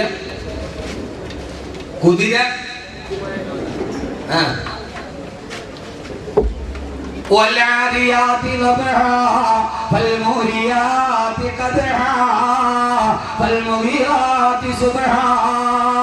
തന്റെ യജമാനനെയും പുറത്തു വഹിച്ചുകൊണ്ട് വാളുകൾ തലപ്പ് കൂട്ടിപ്പിടിക്കുന്ന യുദ്ധത്തിലേക്ക് പാഞ്ഞു പോകുന്ന കുതിരയെ തന്നെയാണ് സത്യം. ഈ ആയത്തിറങ്ങേണ്ട താമസം ഹബീബായ നബിയോട് സഹാബത്ത് ചോദിച്ചു, യാ റസൂലല്ലാഹ്, കഴുതയെ പിടിച്ചുള്ള സത്യം ചെയ്തില്ല, ആനെ പിടിച്ച് സത്യം ചെയ്തില്ല, എന്താണ് നബിയെ കുതിരയെ പിടിച്ച് സത്യം ചെയ്യാൻ കാരണം എന്താണ്? ഹബീബായ നബി പറഞ്ഞത്, ഖൈലു മഅഖൂദും ബിനവാസിഹിൽ ഖൈറു, കുതിരയുടെ നാസികയിൽ നന്മ കെട്ടിവെച്ചിട്ടുണ്ടെന്ന് ഹബീബായ നബി മുഹമ്മദ് മുസ്തഫ സല്ലല്ലാഹു അലൈഹി വസല്ലം. കുതിര ബുദ്ധിയുള്ളതാണ്. ഈ ചെവിയിൽ ഒരു ചെറിയ സുഷിര ഉണ്ടെങ്കിലേ ബ്രെയിൻ വർക്ക് ചെയ്യും. കാരണം കാറ്റ് മെല്ലെ അകത്ത് കയറണം. കാറ്റ് അകത്ത് കയറിയാല് ബുദ്ധി വർക്ക് ചെയ്യും. കുതിര ഭയങ്കര ബുദ്ധിയുള്ള ജീവിയാ. അപ്പൊ അതിന്റെ ചെവി ചെറുതാണ്. കാറ്റൽ അല്പം തട്ടിയാൽ മതി, കുതിരയ്ക്ക് ബ്രെയിൻ വർക്ക് ചെയ്യും. കഴുത വിവരമില്ല, ഇത്രയും വലിയ ചെവിയുണ്ട്, ഹോൾ ഇത്രയും വലുതുമാണ്. ഒരു കൊടുങ്കാറ്റ് കയറിയാലും കഴുത വിട്ട് ചിന്തിക്കൂല. നമ്മൾ ഏതാണ്ട് അങ്ങനെയാക്കിയ ഈ കാറ്റ് അടിച്ചു കയറിയാലും എന്താ അങ്ങനെ ആവൊരു സഹോദരങ്ങളെ 2 മണിക്കൂർ കഴിഞ്ഞിട്ട് ഇറങ്ങുമ്പോ എന്തെങ്കിലുമൊക്കെ ഒന്ന് മനസ്സിലാക്കാൻ ശ്രമിക്കണം. അള്ളാഹുനാക്കി തരട്ടെ, അള്ളാഹുനാക്കി തരട്ടെ, അള്ളാഹുനാക്കി തരട്ടെ. എന്റെ പ്രിയപ്പെട്ട സഹോദരങ്ങളെ, ആദരവായ പ്രവാചകൻ നബി മുഹമ്മദ് മുസ്തഫ സല്ലല്ലാഹു അലൈഹി വസല്ലമയുടെ സഹാബത്ത് ഏറ്റവും വലിയ ബുദ്ധിമാന്മാരായിരുന്നു. അതുകൊണ്ടാണ് അവർ നിഴലിനെ വേണ്ട എന്ന് വെച്ചത്. നിഴലിനെ വേണ്ട എന്ന് വെച്ച് അവർ പ്രണയിച്ചില്ല. ബഹുമാനപ്പെട്ട താരിഖ് ഇബ്നു സിയാദ് റളിയല്ലാഹു തആല അൻഹു ജിബ്രാൾട്ടർ കടലിലേക്ക് കടന്ന് കപ്പലിൽ സഹാബത്തുമായി പോയി. നേരെ പോയി ദ്വീപിൽ കയറി. കൂടെ ഉണ്ടായിരുന്ന ആളുകളോട് പറഞ്ഞു, കപ്പല് കരിച്ചു കളഞ്ഞേക്കുക, കപ്പല് കത്തിച്ചു കളഞ്ഞേക്കുക, നടുക്കടലിൽ നിൽക്കുക. കപ്പലിനെ നങ്കൂര വിട്ടു. ഇറങ്ങിക്കഴിഞ്ഞിട്ട് എന്ന് പറഞ്ഞു, കപ്പല് കത്തിച്ചു കളഞ്ഞേക്കുക. അപ്പൊ ആ സമയത്ത് കൂടെയുള്ള ആളുകൾ ചോദിച്ചു, നടുക്കടലിൽ വന്നിട്ട് കപ്പല് കത്തിച്ചു കളയാനാ? നമ്മൾ എങ്ങനെയാണ് നമ്മുടെ വീട്ടിലേക്ക് മടങ്ങി പോവുക? ഇങ്ങനെയൊക്കെ മറുപടി പറയാൻ കഴിയണമെങ്കിൽ അത് ചില അസാമാന്യ വ്യക്തികൾക്ക് കഴിയൂ, അല്ലാത്ത ആളുകൾക്ക് കഴിയില്ല. എല്ലാ ശൈഖുനാമാർക്കും കഴിയില്ല. അങ്ങനെയൊക്കെ മറുപടി പറയണമെങ്കിൽ എല്ലാ ശൈഖുനാമാർക്കും കഴിയില്ല, ശൈഖുനാർക്കും കഴിയില്ല. എന്തേ ഉള്ളൂ, അതൊക്കെ ചില ആളുകൾക്ക് കഴിയില്ല. എന്റെ പ്രിയപ്പെട്ട സഹോദരങ്ങളെ, താരിഖ് ഇബ്നു സിയാദ് റളിയല്ലാഹു തആല അൻഹു നടുക്കടലിൽ ഒരു ദ്വീപിൽ, വലത്തു ഭാഗത്തും കടല്, ഇടതു ഭാഗത്തും കടല്, മുമ്പിലും കടല്, പുറകിലും കടല്, വന്ന കപ്പല് തീറ്റു. ആ സമയത്ത് അലറിയടിക്കുന്ന തിരമാലകളുടെ നടുവ് താരിഖ് ഇബ്നു സിയാദ് റളിയല്ലാഹു അൻഹുവിനോട് ആളുകൾ ചോദിച്ചു, ഇനി എങ്ങനെയാണ് നമ്മുടെ നാട്ടിലേക്ക് മടങ്ങി പോവുക? എങ്ങനെയാണ് നമ്മുടെ ഭാര്യയെ തിരിച്ചുപോയി കാണാൻ കഴിയുക? എങ്ങനെയാണ് നമ്മുടെ മക്കളുടെ കവളത്തിന് മുത്തം കൊടുക്കാൻ കഴിയുക? താരിഖ് ഇബ്നു സിയാദ് റളിയല്ലാഹു തആല പറഞ്ഞു, അതിന് നമ്മൾ ഇനി ഇവിടേക്കാ തിരിച്ചു പോകുന്നത്? തിരിച്ചു പോകുന്നവനല്ലേ കപ്പലാവശ്യമുള്ളൂ.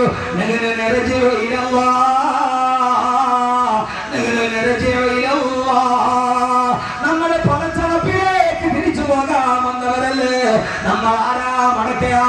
മടക്കയാത്ര ആഗ്രഹിച്ചവനല്ലേ കപ്പലാവശ്യമുള്ളൂ. എന്റെ പ്രിയപ്പെട്ട ചെറുപ്പക്കാരാ, തിരമാലകളുടെ നടുവിൽ പോയിട്ട് ആ തിരമാലകളുടെ നടുവിൽ ഒറ്റപ്പെട്ട ദ്വീപിൽ വെച്ച് കടന്നു വന്ന വാഹനം കത്തിച്ചു കളയാൻ ലോകത്തേടെങ്കിലും ഒരു മനുഷ്യനെ കെടുത്തിട്ടുണ്ടെങ്കിൽ അവൻ നിഴലിനോട് യുദ്ധം ചെയ്തവനല്ല, അവൻ ഈ നിഴലിനെ പ്രണയിച്ചവനല്ല. ഇനി എവിടേക്കാ പോകേണ്ടതെന്നറിയോ? ഈ കടലിടുക്കിൽ കിടന്ന് മരിച്ചിട്ട് പണച്ചറപ്പിന്റെ സ്വർഗത്തിലോട്ട് കടന്നു പോകണം. അതിനാണ് നമ്മൾ വന്നതെന്ന് പറഞ്ഞു ബഹുമാനപ്പെട്ട താരിഖ് ഇബ്നു സിയാദ് റളിയല്ലാഹു അൻഹു. എന്റെ പ്രിയപ്പെട്ട സഹോദരങ്ങളെ, ഞാനിപ്പോ പറയുന്ന നിഴലിനെ പ്രണയിച്ചവരാണ്. അങ്ങനെ ആവരുത്. ഒരു 4 ഗുണം നമുക്ക് വേണം. അത് പറഞ്ഞ ഇൻഷാ അല്ലാഹ് വന്നു തീരും. 4 ഗുണം ഇവിടെ നിന്നുണ്ടാക്കണം. അള്ളാഹു അങ്ങനെ ആക്കി തരട്ടെ. ആമി മാത്രമില്ല, ബാക്കിയെല്ലാം ഉണ്ട്. അള്ളാഹു ഞങ്ങൾ ആക്കി തരട്ടെ. ഈ നിഴലിനെ പ്രണയിക്കരുത്. നിഴലിൽ ജീവിക്കുമ്പോൾ 4 ഗുണങ്ങൾ വേണമെന്നാണ് മഹാന്മാർ പറയുക. അത് ഞാൻ പറയാം. അതുകൊണ്ട് ഈ നിഴലിനെ പ്രണയിക്കാൻ പാടില്ല.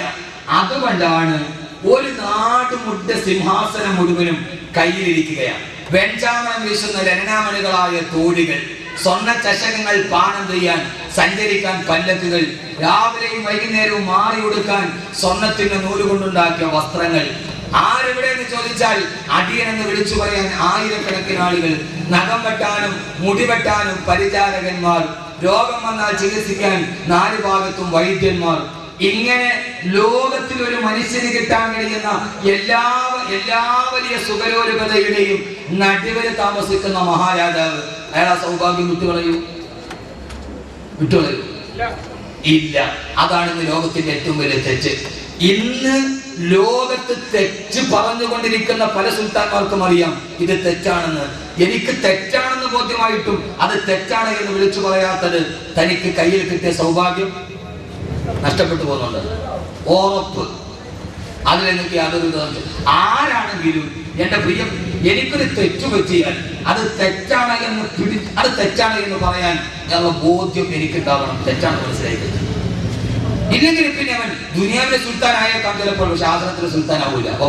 ദുനിയാവു അവധി ആഖിറത്തിൽ ഏറ്റവും ഗതികെട്ടവനവനായിരിക്കും. ഇൻഷാ അല്ലാഹ്. അല്ലാഹു നമ്മളെ കാക്കട്ടെ. ആമീൻ പറയൂ മനുഷ്യന്മാരെ. അല്ലാഹു നമ്മളെ കാക്കട്ടെ. ഏത് വലുതാണെങ്കിലും ഞാൻ ചെയ്തത് തെറ്റാണ് എന്ന് ബോധ്യമുണ്ടായാൽ പറയാൻ കഴിയില്ല. കാരണം എന്താ പറഞ്ഞാൽ തഴപ്പവും. അതല്ല രാഷ്ട്രീയത്തിൽ വരെ സാമുദായികത്തിൽ വരെ. ഞാൻ അതിനകത്ത് കിടക്കുന്നില്ല. സ്ഥലം തിരുമാപ്പള്ളിയാണ് എന്ന് പറഞ്ഞാൽ എൻ്റെ അർത്ഥം എനിക്ക് പേടിയുണ്ടെന്നല്ല, എൻ്റെ സ്നേഹമുള്ളവരെന്നല്ല.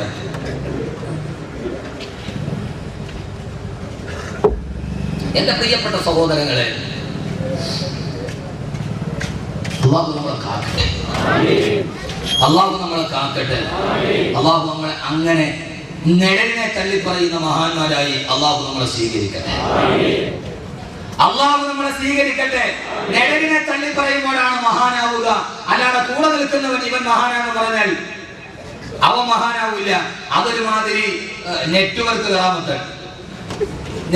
കറാമത്ത് എന്ന് പറയുന്ന കറാമത്തുണ്ട്.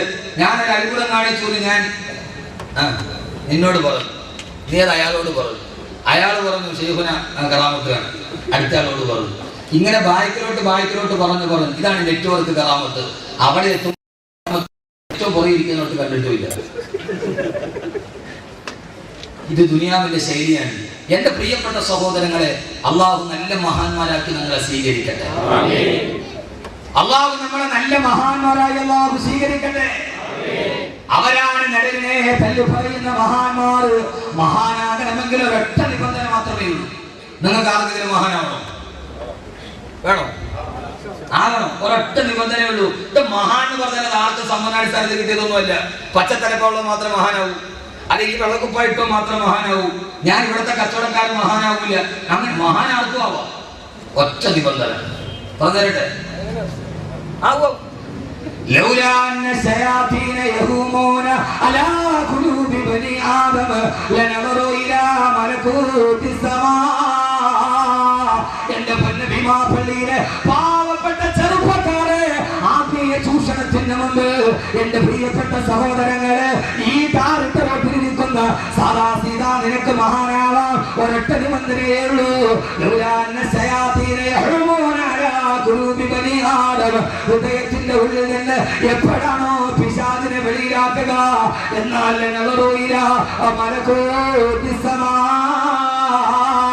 അവൻ ഇവിടെ ഇരുന്നു കൊണ്ട് ആകാശത്ത് കാണുന്ന രഹസ്യങ്ങൾ ഇവിടെ ഇരുന്നു കൊണ്ട് വിളിച്ചു പറയാൻ അവന് കഴിയുമെന്ന് ഹബീബായ നബി മുഹമ്മദ് മുസ്തഫ സല്ലല്ലാഹു അലൈഹി വസല്ലമ. യഥാർത്ഥത്തിൽ എന്താ? ഒരൊറ്റ നിബന്ധനയേ ഉള്ളൂ. കൽബിന്റെ ഉള്ളിൽ ഇബ്ലീസ് ഉണ്ട്. അതിനെ ഇറക്കി വിട്ടാൽ നീ മഹാനാവും. പക്ഷെ അതിറങ്ങി പോവില്ല. കൽബിന്റെ ഉള്ളിൽ ഇബ്ലീസ് ഉണ്ട്. ഇബ്ലീസിനെ ഇറക്കി വിട്ടാൽ ഈ ടാറിട്ട റോഡിൽ ഇരുന്നിട്ട് ആകാശത്തോട്ട് നോക്കിയിട്ട് ചൊവ്വയിൽ ഇപ്പൊ എന്താ നടക്കണെന്ന് ഇവിടെ ഇരുന്നിട്ട് പറയാൻ കഴിയും. ഉറപ്പ്. പറഞ്ഞത് അഹമ്മദ് കബീർ അല്ല, സഹീഹുൽ ബുഖാരി, ഇമാമിന് ബഹുമാനപ്പെട്ട ഹബീബായ നബി മുഹമ്മദ് മുസ്തഫ. അപ്പൊ പിന്നെ നടക്കൂല്ലോ. അപ്പൊ ഒറ്റ കാര്യം എന്തേ ഉള്ളൂ, ശൈത്താൻ ഇറക്കി വിടണം. അപ്പൊ ശൈത്താൻ കൂടെയുള്ളവൻ എന്ത് ചെയ്താലും, ശൈത്താൻ കൂടെയുള്ളവൻ അവൻ ഏത് അത്ഭുതം കാണിച്ചാലും അത് കറാമത്തല്ല, അത് അവൻ സാഹിറാണ്, അവൻ മന്ത്രവാദിയാണ്. അവൻ ശൈത്താൻ കൂടെയുള്ളവൻ ഏത് കാര്യം കാണിച്ചാലും അത് കറാമത്തല്ല, അതെന്താണ്? അത് സിഹറാണ്. രണ്ട് മനസ്സിലാക്കണം. ഞാൻ അതിലേക്ക് പോയാൽ ഒത്തിരി പറയേണ്ടി വരും. ഞാൻ വിഷയം തന്നെ ഇവിടെ എവിടെയെങ്കിലും പറയുന്നുണ്ട്. ഖുർആനും സിഹറും, ഖുർആനും സിഹറും. എന്റെ പ്രിയപ്പെട്ട സഹോദരങ്ങളെ, അപ്പോൾ എന്താ അതെന്തുകൊണ്ടാവില്ല? എന്റെ നാട്ടിൽ ഒരു ചുമട്ടുകാരനുണ്ട്. അയാളുടെ ജോലി ചുമടി വെക്കല. അയാൾ അത്യാവശ്യം ചില മാന്ത്രിക വിദ്യകളൊക്കെ കാണിക്കും. ചെറിയ മാജിക്കുകാരനോ. ഞാൻ സ്കൂളിൽ പഠിക്കുമ്പോ അയാൾ ഞങ്ങൾ സ്കൂൾ വിദ്യാർത്ഥി നടന്നു ഇവിടെ ഇടുക്കിയില്. അവിടെ അയാൾ ഞങ്ങൾ സ്കൂളിൽ പഠിക്കുമ്പോ ഈ ചുമട്ടുകാരൻ കൂലിപ്പണിക്കാരന് തടി വെട്ടാൻ പോകും, ഓടാലിയായി കുന്താലിയുമായിട്ട് കളിക്കാൻ പോകും. അയാൾ ഇടയ്ക്കിടയ്ക്ക് ഒഴിവ് സമയം കിട്ടുമ്പോ സ്കൂളിൽ മാജിക് കാണാൻ വരും. ഒരു ദിവസം അയാൾ സ്കൂളിൽ മാജിക് കാണിക്കാൻ വേണ്ടി വന്നു. ഒരു വെള്ള പേപ്പർ എടുത്ത് കയ്യിലെടുത്ത് ഞങ്ങളോട് ചോദിച്ചത് എന്താണെന്നറിയാവോ? അതെ, ഇത് വെള്ള പേപ്പറാണ്. എന്താ ഞങ്ങൾ വെള്ള പേപ്പറാ. 4 കറക്കൊക്കെ കറക്കി ഒരു ഭൂവൊക്കെ വിളിച്ചു. പിന്നെ അയാൾ പോക്കറ്റിൽ നിന്ന് എടുത്തപ്പോ അത് 1000 രൂപയുടെ നോട്ടായി മാറി. ഞങ്ങളൊക്കെ അത്ഭുതത്തോടെ നിന്നു. പിറ്റേ ദിവസം രാവിലെ ഉറക്കം എഴുന്നേറ്റ് നോക്കിയപ്പോ ഈ മനുഷ്യൻ അന്നത്തെ അരി മേടിക്കാൻ വേണ്ടി അയാൾ കോടാലും തോളി തൂക്കി മരം വെട്ടാൻ പോകുന്നു. ഞാനോട്ട് പടച്ചോനെ, ഈ പാവപ്പെട്ടവൻ അതിന് പോണ എന്തിനാ? ഇയാൾ 10 വെള്ള പേപ്പർ എടുത്തിട്ട് 1000 രൂപയ്ക്കാ പോട്ടെ. എടാ മോനെ, ആ 1000 രൂപ കൊടുത്ത റേഷക്കടയിൽ അരി കിട്ടൂല. മന്ത്രവാദി അയാൾ വെള്ള പേപ്പറിൽ കാണിച്ച 1000 രൂപ, ഈ 1000 രൂപ റേഷക്കടയിൽ കൊടുത്താൽ അരി കിട്ടൂല. അത് അയാൾ അപ്പം മുമ്പിലുള്ള ആളുകളുടെ കണ്ണൊന്ന് വെട്ടിക്കാൻ ഈ വെള്ള നോട്ടിന് എന്നാ പിന്നെ അതുകൊണ്ട് അരി മേടിക്കണേ. എന്റെ പ്രിയപ്പെട്ട സഹോദരങ്ങളെ, അങ്ങനെ ഒന്നാവാൻ കഴിയില്ല. അതെന്തിനാ കഴിയൂ? ഒരാള് ഒരു കറാഹത്ത് ചെയ്താൽ അവൻ പിന്നെ കറാമത്ത് കാണിക്കാൻ പറ്റൂല. പിന്നല്ലേ ഹറാം? കറാഹത്ത് ചെയ്താൽ അവൻ എന്ത് ചെയ്യാൻ പറ്റില്ല. ഇങ്ങോട്ട് നോക്ക്, അയാൾക്ക് കറാമത്തുണ്ടാവും, ഉറപ്പാണ് മനുഷ്യന്. പക്ഷെ അവനൊരു കറാഹത്ത് ചെയ്യുന്നവനാണെങ്കിൽ അവന്റെ അടുത്ത് നിന്ന് കറാമത്തുണ്ടാവില്ല. ഉണ്ടായാൽ അത് സിഹറാണ്, അത് മാരണവിദ്യയാണ്, കണ്ണുകെട്ടാണ്. ബഹുമാനപ്പെട്ട ഇമാം അഹ്മദ് ബിൻ ഹംബൽ റളിയല്ലാഹു തആല അൻഹുവിന്റെ ചെരുപ്പെടുത്തിട്ട് ശൈത്താനെ കാണിച്ചു. ശൈത്താൻ ഓടി. ബഹുമാനപ്പെട്ട ഇമാമിന അഹ്മദ് ബിൻ ഹംബൽ റളിയല്ലാഹു തആല അൻഹു മഹാനവറുകളുടെ ഇബ്ലീസ് വന്നു. ആ ഇബ്ലീസിനെ ചെരുപ്പെടുത്ത് കാണിച്ചു. ഇമാം അഹ്മദ് ബിൻ ഹംബൽ റളിയല്ലാഹു അൻഹുവിന്റെ ചെരുപ്പ് കണ്ട ഇബ്ലീസ് ഓടാൻ തുടങ്ങി. വലിയ മഹാന്മാരാണ്. അവന്റെ കാലിൽ കിടക്കുന്ന ചെരുപ്പ് കണ്ടൻ ഇബ്ലീസ് ഓടും. ഇപ്പൊ വലിയ മഹാന്മാരെന്ന് പറയുന്ന ആളുകളുടെ കൂടെ ഇബ്ലീസ് നടക്കുക. ആ കൂടെ തന്നെ ഇബ്ലീസ് എടുക്കുക. എന്റെ പ്രിയപ്പെട്ട അഹ്മദ് ബിൻ ഹംബൽ റളിയല്ലാഹു അൻഹു വഫാത്തായി. അവിടുത്തെ ഒരു വലിയ ആലിമിന്റെ ഒരു മഹാനായ ആളുടെ ചെരുപ്പ് ഇബ്ലീസിനെ കൊണ്ടുപോയി കാണിച്ചു. ഇബ്ലീസ് പറഞ്ഞു കാണിച്ച ആളോട്, അഹ്മദ് ബിൻ ഹംബൽ റളിയല്ലാഹു അൻഹു വഫാത്തായി, ഇത് കിതാബിനെ വഫാത്തായി. മാനാഹാറുടെ ചെരുപ്പ് കണ്ടാൽ ഇബ്ലീസ് ഓടും. വഫാത്തായി. അപ്പൊ വേറെ വലിയ ശൈഖുനാന്റെ അവിടെ തന്നെ ജീവിച്ചിരിക്കണം ആളുകൾ ഹുനാക്കിയ ശൈഖുനാന്റെ ചെരുപ്പ് കൊണ്ടുപോയി കാണിച്ചു. ആ ചെരുപ്പ് കാണിച്ചപ്പോൾ ഇബ്ലീസ് പറഞ്ഞു, നല്ല ചെരുപ്പിന്റെ ഉടമ മരിച്ചു എന്ന് എനിക്കറിയാം എന്ന് പറഞ്ഞ് ആ ചെരുപ്പ് വാങ്ങിച്ച് കൊണ്ടുവന്നവന്റെ മുഖത്തടിച്ചു ഇബ്ലീസ്. കൊണ്ടുവന്നെ മുഖത്തടിച്ചു ഇബ്ലീസ്. എന്റെ പ്രിയപ്പെട്ട സഹോദരങ്ങളെ, ലോകത്തേതൊരു മനുഷ്യനും വലിയവനാകുന്നത് അവന്റെ ഹൃദയത്തിൽ നിന്ന് ഇബ്ലീസിനെയും നിഴലിനെയും പിടിച്ചടക്കി വിടുമ്പോഴാണ്. കറാഹത്ത് ചെയ്തവൻ പോലും കറാഹത്തിന്റെ ഉടമസ്ഥനാവുകയില്ല, ഉറപ്പാണ്. അള്ളാഹു മനസ്സിലാക്കാനുള്ള ബോധം നൽകി അനുഗ്രഹിക്കട്ടെ. അള്ളാഹു മനസ്സിലാക്കാനുള്ള ബോധം നൽകി അനുഗ്രഹിക്കട്ടെ. എന്നെ ഇപ്പൊ നിങ്ങൾ അടുത്ത പ്രാവശ്യം പ്രസംഗിപ്പിച്ചാലും ശരി, ഇല്ലെങ്കിലും ശരി, കാര്യം പറയുക എന്നുള്ളത് ഇത് സുന്നത്യമാത്തിന്റെ അക്കീതയാണ്, വേറെ ആളുടെ അക്കീതയല്ല. അല്ലാതെ പറയട്ടെ, കറാഹത്ത് ചെയ്യുന്നവന് വിലായത്ത് ചെയ്യാൻ പറ്റും? ഇല്ല മോനെ. ബഹുമാനപ്പെട്ട ശൈഖ് മുഹിയുദ്ദീൻ അബ്ദുൽ ഖാദിർ ജീലാനി ഖദ്ദസല്ലാഹു സിർറഹുൽ അസീസ്, ഒരാൾ ഒരു വലിയ എന്താ പറയുന്നത് മഹാൻ വന്നിട്ടുണ്ടെന്ന് പറഞ്ഞു. ആളുകളൊക്കെ മുത്താനും മണത്താനും തിരക്കായി. മുത്താൻ പറ്റാത്തവര് കൈ മുത്തി, കാലി മുത്തി, മുത്താൻ പറ്റണതൊക്കെ മുത്തിയവനെ മുത്തി. അങ്ങനെ ആളുകൾ വന്നപ്പോ അദ്ദേഹത്തെ കാണാൻ വേണ്ടി ശൈഖുനാൻ ഇപ്പൊ മുത്താൻ പറ്റൂല, ശൈഖുന ഉറക്കത്തിലാണ്, വേണമെങ്കിൽ നേരത്തെ മുത്തി മുരീദിനെ മുത്തിയിട്ട് നിങ്ങൾക്ക് പോവാം. മുഹീദ്ദീൻ ശൈഖ് റഹ്മത്തുള്ളാഹി തആല അലൈഹി ഇയാളെ കാണാൻ വേണ്ടി പോയി. യഥാർത്ഥ വലിയ വരുന്നറിഞ്ഞപ്പോൾ വ്യാഴൻ പമ്പ കടന്നു പോയി. മഹാനവർ അദ്ദേഹത്തിന്റെ സ്ഥാനത്തെത്തി. മുരീദന്മാര് പറഞ്ഞു, ശൈഖുന ഇവിടെ ഇല്ല, അദ്ദേഹം എവിടെ വെളിയിൽ പോയിരിക്കുകയാണ്. മഹാനവർ ചോദിച്ചു, അദ്ദേഹം താമസിക്കുന്ന സ്ഥലം എവിടെ? ആ സ്ഥലം കാണിച്ചു കൊടുത്തു. നോക്കിയപ്പോൾ മുരീദന്മാര് പറഞ്ഞു, ഇവിടെയാണ് അദ്ദേഹം നിസ്കരിക്കുന്നത്, എത്രയോ നാളുകളായി അദ്ദേഹം സുജൂദിൽ തന്നെയാണ്. ആ സമയത്ത് മുഹീദ്ദീൻ അബ്ദുൽ ഖാദിർ ജീലാനി ഖദ്ദസല്ലാഹു സിർറഹുൽ അസീസ് മഹാനവർ പറഞ്ഞു, ഇവൻ യഥാർത്ഥ വലിയല്ല. ചോദിച്ചു, നിങ്ങൾ അദ്ദേഹത്തെ കണ്ടിട്ടില്ല, അദ്ദേഹത്തിന്റെ അത്ഭുത കറാമത്തുകൾ കണ്ടിട്ടില്ല, പിന്നെ എങ്ങനെ നിങ്ങൾ അങ്ങനെ പറയുക? ബഹുമാനപ്പെട്ട മഹാനവറുകൾ പറഞ്ഞു, അയാൾ സുജൂദ് ചെയ്യുന്ന സ്ഥലമല്ലേ അത്? അതെ. അയാളുടെ മുൻകൈയുടെ മാത്രം അടയാളം ഇവിടെ കാണാം. ആ മനുഷ്യൻ സുജൂദ് ചെയ്യുമ്പോൾ കൈ റസൂലുള്ളാഹി സ്വല്ലല്ലാഹു അലൈഹി വസല്ലം വെക്കാൻ പറഞ്ഞ സുന്നത്തായ രീതിയിലല്ല അയാൾ വെച്ച് നിസ്കരിക്കുന്നത് എന്ന് അയാൾ നിസ്കരിച്ച മുസല്ലയിലെ പാട് കാണുമ്പോൾ അറിയാം. ഹബീബായ നബിയുടെ ഒരു സുന്നത്ത് ഉപേക്ഷിച്ചവൻ ഒരിക്കലും.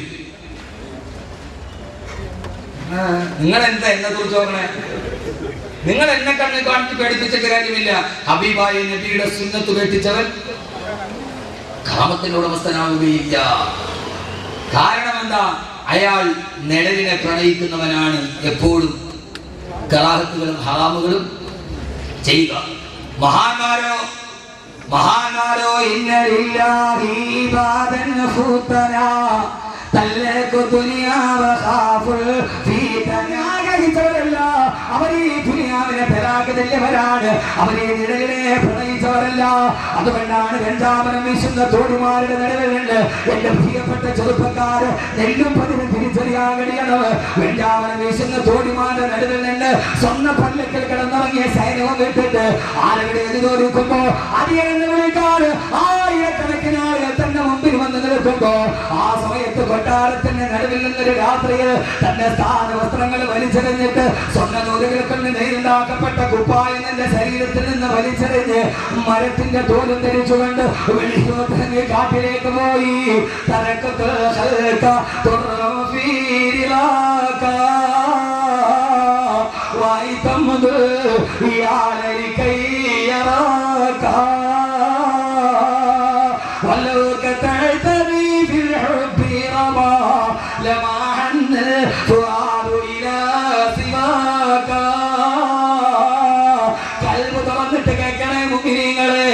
മരത്തിന്റെ തോലും ധരിച്ചിട്ട് മരമുരി ധരിച്ചിട്ട് ഒരു വെള്ളം വാങ്ങിക്കുന്ന പാത്രം മാത്രം കയ്യിൽ വെച്ച് കാട്ടിലേക്ക് ഇറങ്ങി പോകുമ്പോ തിരിഞ്ഞു നിന്ന് തന്റെ കൊട്ടാരത്തെ നോക്കിയിട്ട് പാട്ട് പാടിയില്ലേ?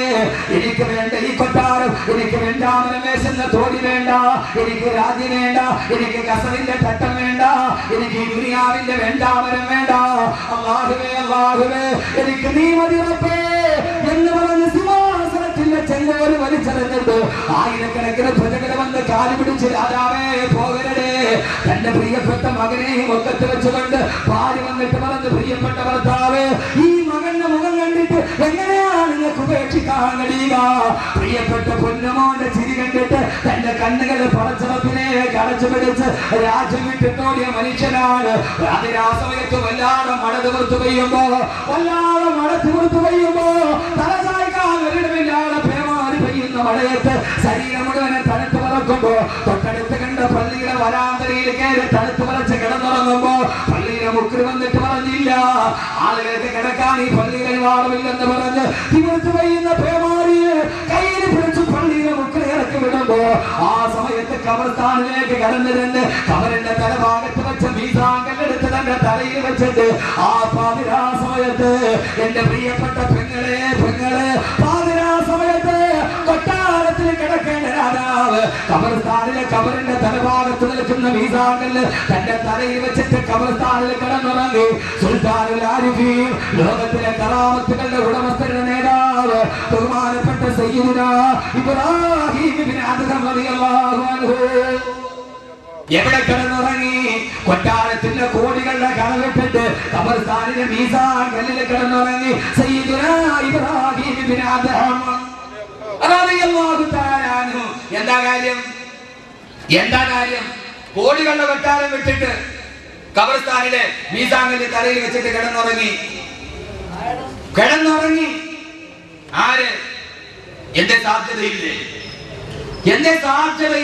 സാധ്യതയുണ്ട് സഹോദരങ്ങളെ. അള്ളാഹു വിചാരിച്ചാൽ ആ കൊട്ടാരത്തിൽ അയാൾക്ക് കിടന്നുറങ്ങാം. പക്ഷെ മനസ്സ് വിട്ടു. നിഴലിനോടുള്ള പ്രണയമില്ല, മനസ്സ് വിട്ടു.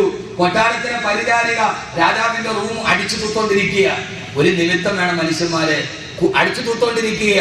ആ സമയത്ത് പരിചാരിക പോയി രാജാവിന്റെ പട്ടുമറ്റയിലും എല്ലാം തൊട്ടു നോക്കി. എന്താ മിനുസം, നല്ല സുന്ദരമായ കടപ്പറ. പോപ്പ് ഗായിക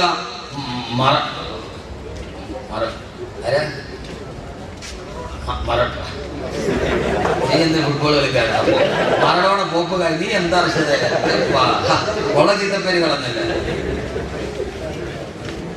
മറഡോണ പോപ്പ് ഗായിക ഇല്ല.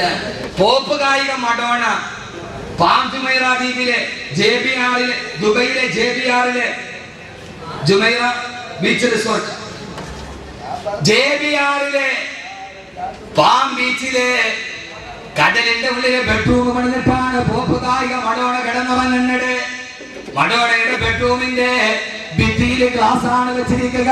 ഗ്ലാസിനെ കട്ട മാറ്റിയാൽ തിരുമാലകളുടെ മറുഭാഗത്ത് കുതിച്ചോടുന്ന ഡോൾസിനെയും സ്രാവിനെയും കണ്ടിട്ടാണ് മഡോണ കിടന്നുറങ്ങുന്നത്. ദുനിയാവിൽ ആർക്കാവട്ടരമണിയാത്തത് പോപ്പ് കായിക മഡോണയ്ക്ക് JBR ഒരു വീടുണ്ട്. JBR വീടുണ്ട്. ആ വീട്ടില് പത്രമൊക്കെ വല്ലപ്പോഴൊക്കെ വായിക്കണം. ഒന്നുമല്ലെങ്കിൽ കലാപ്രേമിയെങ്കിലും വായിക്കണം. പക്ഷേ 50 വർഷമായിട്ട് ആ ഒരു പത്രം പോലും ഒരു ദിവസം പോലും മുടങ്ങിയിട്ടില്ല. വായിക്കുന്നത് എത്ര ആവട്ടെ, വരിക്കാരാവുന്ന എത്ര ആവട്ടെ. വായിക്കുക, വരിക്കാരാവുക. ഞാൻ എറണാകുളത്ത് ഒരു പ്രസംഗം നടത്തുന്നത് എൻ്റെ വിഷയം തന്നെയാവുന്ന ഖുർആൻ വായിക്കുക, വരിക്കാരാവുക എന്നാണ് വിഷയം. ഖുർആൻ വായിക്കുക, വരിക്കാരാവുക. 50 വർഷമായിട്ട് ഒരു ദിവസം പോലെ പത്രം മുടങ്ങിയിട്ടില്ല. അതൊരു വലിയ കാര്യമില്ല. ഇതുകൊണ്ടാ എന്തെങ്കിലും ആവട്ടെ, അവിടെ ഇരിക്കട്ടെ. ഞാൻ പറഞ്ഞ സമയത്ത് ഓർക്കുന്നു അള്ളാഹു നിലനിർത്തി കൊടുക്കട്ടെ. ഏതായാലും സഹോദരങ്ങളെ, ദുനിയാവിൽ സുൽത്താനിന് പണിയാൻ കഴിയും. അതിനുള്ള സാധ്യതകൾ മുമ്പിലുണ്ട്. രാജാവിന്റെ ഈ പട്ടുമത്തയിൽ എന്തൊക്കെ മത്ത, രാജാവിന്റെ പട്ടുമത്തയിൽ പരിചാരി കൊണ്ട് മെല്ലെ തൊട്ടു നോക്കി. നല്ല നനനനത്ത മിനുസം. അതിൽ കിടക്കണമെന്ന് അടിച്ചുമാരി പെണ്ണിനൊരു മോഹം. അടിച്ചുമാരി പെണ്ണ് ആ പട്ടുമത്തയിൽ കിടന്നുറങ്ങി. രാജാവ് സർവാടിമന വിഭൂഷിതനായി പട്ടമഹിഷിയുടെ തോളിൽ കൈയിട്ട് തന്റെ ചൂടും ചൂരും അനുഭവിക്കാൻ രാജാവ് വരുമ്പോ പട്ടുമത്തയിൽ കിടക്കുന്നു അടിച്ചു നോക്കുകാരി തൊഴിലാളി. രാജാവ് അലറി. പെണ്ണ് ചാടി എഴുന്നേച്ചു. അറിയാതെ ഒന്ന് കിടന്നു പോയതാണ്. ചാടി എഴുന്നേറ്റ പെണ്ണിനെ രാജാവ് മുഖത്തടിച്ചു. പെണ്ണ് ചിരിച്ചു. അടികൊണ്ട പെണ്ണ് ചിരിച്ചു. പിന്നെ അങ്ങോട്ട് കരയാൻ തുടങ്ങി. പിന്നെ അങ്ങോട്ട് ചിന്തിക്ക് മനുഷ്യന്മാരെ പിന്നെ അങ്ങോട്ട് കരയാൻ തുടങ്ങി. നിർത്താത്ത കരച്ചു. രാജാവിന് അത്ഭുതമായി. അടികൊണ്ട പെണ്ണ് ചിരിച്ചു. പിന്നെ കരഞ്ഞു. രാജാവ് പെണ്ണിനോട് ചോദിച്ചു, പെണ്ണെ അടി തന്നപ്പോ ആദ്യം നീ ചിരിച്ചു, പിന്നെ കരഞ്ഞു, എന്തേ കാര്യം? പെണ്ണ് പറഞ്ഞു, എന്റെ രാജാവിന്റെ ഈ മിനിമിനിത്ത കൈ, രാജ്ഞിയുടെ കവളത്ത് മാത്രം തലോടുന്ന അങ്ങയുടെ കൈ ഒരടിക്കാൻ വേണ്ടിയാണെങ്കിലും എന്റെ കവളത്തൊന്ന് തൊട്ടല്ലോ. ആ ഒരു അതോർത്തിട്ട് രാജ്ഞിയുടെ കവളത്ത് മാത്രം തലോടുന്ന അങ്ങയുടെ കൈ ഒരടി കിട്ടിയിട്ടാണെങ്കിലും എന്റെ കവളത്തൊന്ന് തൊട്ടല്ലോ. അതുകൊണ്ട് ആ സൗഭാഗ്യം ഓർത്തിട്ട് ഞാൻ ചിരിച്ചതാണ്. പിന്നെയാണ് ഞാൻ ഓർത്തത്, അറിയാതെ ഒരു 10 മിനിറ്റ് ഈ പട്ടുമത്തയുടെ സുഖം ആസ്വദിച്ച് ഞാനിവിടെ ഒന്ന് കിടന്നുറങ്ങിയതിന് അങ്ങ് എന്നെ ഒരു പ്രാവശ്യം അടിച്ചെങ്കിൽ ഈ ആയുസ് മുഴുവനും ഈ പട്ടുമത്തയിൽ കിടന്നുറങ്ങുന്ന നിങ്ങളുടെ യജമാനായ അള്ളാഹ് എത്ര പ്രാവശ്യം അടിക്കുന്നു ഓർത്തിട്ടാണ് ഞാൻ കരഞ്ഞത് എന്ന് പറഞ്ഞു. എന്റെ രാജാവിനെ ഞാനറിയാതെ 10 മിനിറ്റ് കിടന്നപ്പോ എന്റെ യജമാനായ നിങ്ങൾ എന്നെ അടിച്ചു.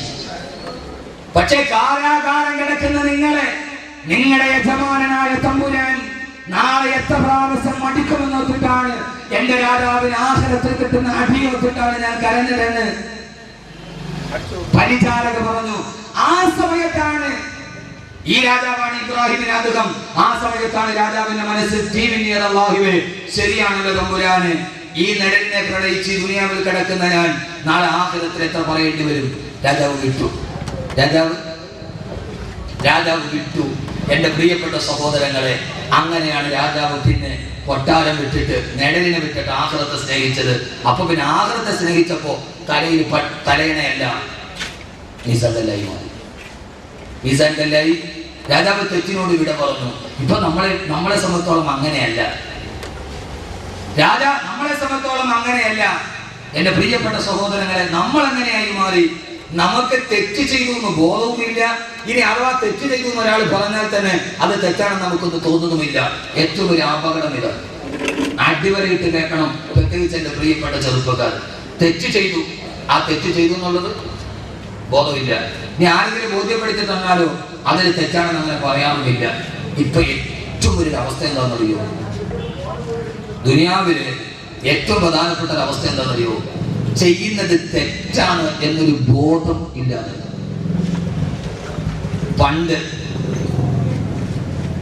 വളരെ പണ്ട് നിങ്ങളൊന്ന് ആലോചിച്ച് നോക്കി. വളരെ പണ്ട്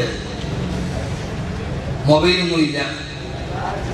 ആകെ ഒരു അന്യ പെണ്ണിനെ എങ്ങാനും ഒന്ന് നോക്കിയാൽ അതൊരു പാപമാണ്. ഉപ്പ വിളിച്ചിട്ട് അടിക്കും, ഇല്ലേ? എന്താ പറയാ? മൊബൈലില്ല, സാങ്കേതിക വിദ്യ. ഒന്ന് ചിന്തിച്ചോ, ഒരായത്ത് പറയാൻ വേണ്ടി ഒന്ന് ചിന്തിച്ചു നോക്ക്. മൊബൈലില്ല, ഫേസ്ബുക്ക് ഇല്ല, ചാറ്റിംഗ് ഇല്ല, ഒരു സാധ്യതയില്ല.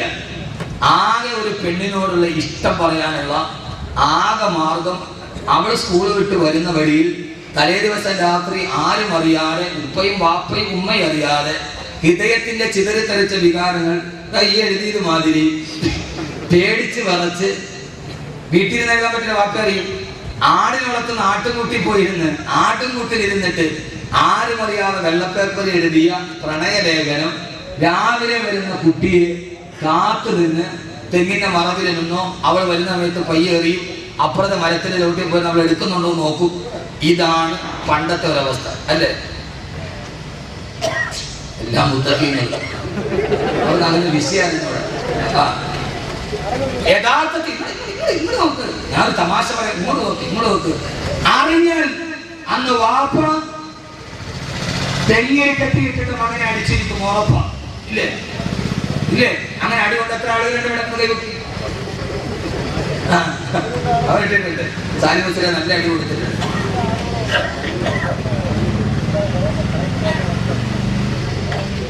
പക്ഷേ ഇന്ന് പ്ലസ് 1-നോ പ്ലസ് 2-നോ പഠിക്കുന്ന പെൺകുട്ടിയോ ആൺകുട്ടിയോ അവളുടെ കൂട്ടുകാരനുമായി വീട്ടിലേക്ക് വന്നാൽ ഒരു വാപ്പയോ ഉമ്മയോ അത് ചോദ്യം ചെയ്യാത്ത അവസ്ഥയിലേക്ക് നമ്മുടെ സാമൂഹിക ക്രമം മാറി. കാരണം അതവന്റെ ഫ്രണ്ട് മാറി. തെറ്റല്ല, അതാണ് ഏറ്റവും വലിയ.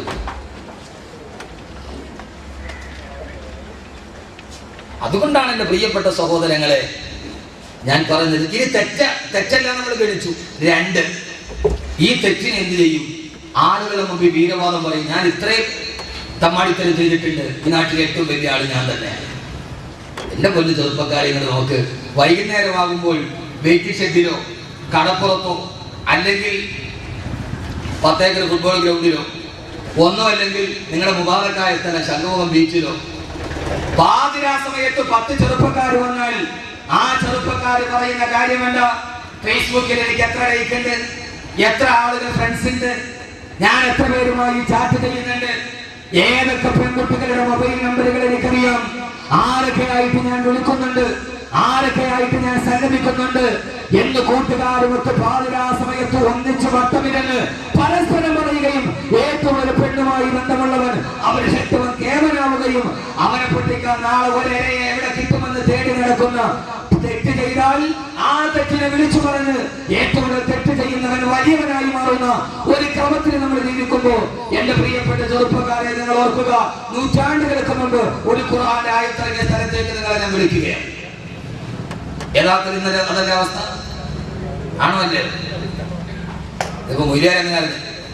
മൊയ്ലിയാർ നിങ്ങളെ പോലെ ചെറുതായിട്ട് വലുതായ ആളാ. മൊയ്ലിയാർ പെട്ടെന്നാണ് വലുതായതല്ല, മൊയ്ലിയാർ ചെറുതായിട്ട് വലുതായ ആളാ. അപ്പൊ അതുകൊണ്ട് ഇതെങ്ങനെയാണെന്നായിരിക്കും നിങ്ങൾ ഗണിക്കും അല്ലേ? തെറ്റ് ചെയ്യുന്ന വലിയ പ്രശ്നമായിട്ട് നിങ്ങൾ വലിയൊരു തെറ്റ് ചെയ്യുന്ന ഒരു ബോധമുണ്ടായാലേ അതിൽ നിന്ന് മാറും. തെറ്റ് ചെയ്യുന്നു മാത്രമല്ല, അത് പരസ്യമായിട്ട് വിളിച്ചു കൊല്ലം വെളിയിൽ പറയാൻ പറ്റില്ല. കൊല്ലം ജില്ലയിലെ കുളത്തൂപ്പുഴയിൽ കഴിഞ്ഞ ദിവസം 3 ദിവസം മുമ്പ് 23 വയസ്സുകാരി പെണ്ണിനെ പോലീസ് അറസ്റ്റ് ചെയ്തു. അവൾ പ്രസവിച്ച കുഞ്ഞിനെ ആരും അറിയാതെ അലമാരയിൽ അവൾ കൊന്നു ഒഴിച്ചുകൂടി. ഭർത്താവ് ഗൾഫിലാണ്. 23 വയസ്സുകാരി പെണ്ണ് 9 മാസവും 10 ദിവസവും ഗർഭിണിയായി. അവളുടെ വീട്ടിൽ ഒരു മനുഷ്യനെന്നിൽ അവൾ സ്വന്തം ബെഡ്റൂമിൽ പ്രസവിച്ചു. ആ പ്രസവിച്ച കുട്ടിയുടെ പൊക്കിൾ കൊടി അവൾ തന്നെ മുറിച്ചു. ഇത് ആഫ്രിക്കയിലെയും ബ്രിട്ടനിലെയും കഥയിലെ നിങ്ങൾ ചിന്തിക്ക്. ആ പെണ്ണ് സ്വന്തം ഇതേ മനുഷ്യന്മാരെ നിങ്ങൾക്ക് അത്ഭുതം തോന്നണില്ലേ? നിങ്ങൾ എന്തിട്ട് ഇരിക്കണേ? ആ പെണ്ണ് സ്വന്തമായി ആ പെൺകുട്ടിയുടെ അവൾ പ്രസവിച്ച കുഞ്ഞിന്റെ പൊക്കിൾ കൊടി ഒടിച്ചു മാറ്റി. ജനിച്ച കുഞ്ഞിനെ അരമാറി ഒളിപ്പിക്കുമ്പോ 23 വയസ്സുകാരിക്ക് പോലും ഇത് 30 വയസ്സുകാരിയല്ല. ജീവിതം കണ്ടവളല്ല, കണ്ടു പഠിച്ചവളല്ല, പരിചയമുള്ളവരല്ല. ഈ സ്ത്രീലങ്ങളും അനാചാരങ്ങളും അന്ധവിശ്വാസങ്ങളും ആവാസങ്ങളും അനാവശ്യങ്ങളും ലോകത്ത് പെരുകുമ്പോ എന്റെ പ്രിയപ്പെട്ട സഹോദരങ്ങളെ, ഈ ദുനിയാവാണ് വലുതെന്ന് കരുതി, ഈ ദുനിയാവാണ് വലുതെന്ന് കരുതി തമ്മാടിത്തരങ്ങൾ ചെയ്തെന്ന് മാത്രമല്ല, ആ തമ്മാടിത്തരങ്ങൾ ലോകത്തിന്റെ മുമ്പിൽ വിളിച്ചു പറഞ്ഞിട്ട് നെഞ്ചത്തടിച്ചിട്ട് ഉസ്താദേ ദുനിയാവിനെ പ്രേമിച്ചിട്ട് ആഗ്രഹത്തിൽ ഒറ്റപ്പെട്ടാലും കുഴപ്പമില്ല, ആഗ്രഹത്തെ പ്രേമിക്കാൻ തയ്യാറല്ല, ഈ നിഴലിനെ പ്രേമിച്ചിട്ട് ആഗ്രഹത്തിൽ കഷ്ടപ്പെടാൻ നിങ്ങൾ തയ്യാറാണെന്ന് പറഞ്ഞ് നെഞ്ചു വിരിച്ചു കൊടുക്കുന്ന എന്നെ ശ്രമിക്കുന്ന എന്റെ പ്രിയപ്പെട്ട ചെറുപ്പക്കാരാ, പോലെ നെഞ്ചു വിരിച്ചുകൊണ്ട് ഞാൻ ചെയ്യുന്ന തെമ്മാടിത്തരമാണ് വലുതെന്ന് പറഞ്ഞ് ആലിമീങ്ങൾ പറഞ്ഞാൽ അവർക്കെതിരെ വിരൽ ചൂണ്ടി ആർഭാടത്തോടെ പറഞ്ഞു നിന്ന ആളുകളുടെ മുമ്പിലാണ് അല്ലാഹുവിന്റെ വിശുദ്ധമായ ഖുർആനിന്റെ ഏറ്റവും പേടിപ്പെടുത്തുന്ന ആയത്തിറങ്ങിയത്. വിശുദ്ധമായ ഖുർആനിന്റെ 6666 ആയത്തുകളെ ഏറ്റവും പേടിപ്പെടുത്തുന്ന ആയത്ത് ഖുർആനിലെ ഏറ്റവും ആയത്തിറങ്ങിയത് കഅബാലയത്തിന്റെ ഭർത്താവിനെ ചാരി ഇരുന്നിട്ട് തങ്ങൾ ചെയ്യുന്ന തെമ്മാടിത്തരത്തെ വിളിച്ചു പറഞ്ഞിട്ട് നബിയുടെ നേരെ നോക്കിയിട്ട് എടാ മുഹമ്മദേ ഞങ്ങളെ ഉപദേശിക്കാൻ നീ ആരടാ, ഞങ്ങൾ ഇനി ചെയ്യുമടാ എന്ന് പറഞ്ഞിട്ട് വാഹിയാൻ നജുറു ഇലാഹീനാ ഇദാ ലം യദുറു ബിഹി ഇല്ലാ ഖാനാ. കഅബാലയത്തിന്റെ ഭർത്താവിൽ ചാരി ഇരുന്നിട്ട് ഹബീബായ നബിയുടെ മുമ്പിലേക്ക് നോക്കി പരിഹസിച്ചിട്ട് ഞങ്ങളെ വാത് പറഞ്ഞ് നന്നാക്കാതെ എവിടെ നിന്ന് വന്നടാ, ആരെങ്കിലും അങ്ങനെ ചിന്തിക്കുന്നുണ്ടാവില്ലേ, ഇയാൾ നമ്മളെ നന്നാക്കാൻ വന്നവരാണോ? കഅബാലയത്തിന്റെ ഭർത്താവിനെ നെഞ്ചിൽ വിരിച്ച് ചാരി എന്നിട്ട് ഹബീബായ നബിയുടെ നേരെ നോക്കിയിട്ട് ആരെടാ മുഹമ്മദേ നീ ഞങ്ങളെ നന്നാക്കാൻ പ്രസംഗിക്കുന്നു? വാഹിയാൻ നജുറു ഇലാഹീനാ ഇദാ ലം നജുറു ബിഹി ഇല്ലാ ഖാനാ. ഒരു ചെറുപ്പക്കാരൻ വിളിച്ചു പറഞ്ഞു, ഇന്ന് രാവിലെ മുതൽ ഞാൻ വ്യഭിചരിക്കാൻ വേണ്ടി നടന്നു, ധാരാളം പെണ്ണുങ്ങളുമായി ഞാൻ കിടപ്പുറ പങ്കിട്ടുണ്ട്. ഇന്ന് രാവിലെ വ്യഭിചരിക്കാൻ ഒരു പെണ്ണിനെ തേടി നടന്നിട്ട് ഒരു പെണ്ണിനെ പോലും കിട്ടാതെ വൈകുന്നേരം വീട്ടിലേക്ക് തിരിച്ചു വരുമ്പോ ഒരു ദിവസം വ്യഭിചരിക്കാൻ എനിക്ക് ഉറക്കം വരില്ല. അങ്ങനെ നിരാശയോടെ നടന്നു വരുമ്പോ എന്റെ സഹോദരന്റെ ഭാര്യയെ കണ്ടപ്പോ അവളെ പിടിച്ചുകൊണ്ടുപോയി കിടപ്പുറയിട്ട് ഞാൻ വ്യഭിചരിച്ചെന്ന് കഅബാലയത്തിന്റെ ഭർത്താവിനെ ചാരി നിന്ന് വീരവാദം മുഴക്കിയപ്പോ മറ്റൊരുത്തൻ പറഞ്ഞതെന്നറിയോ,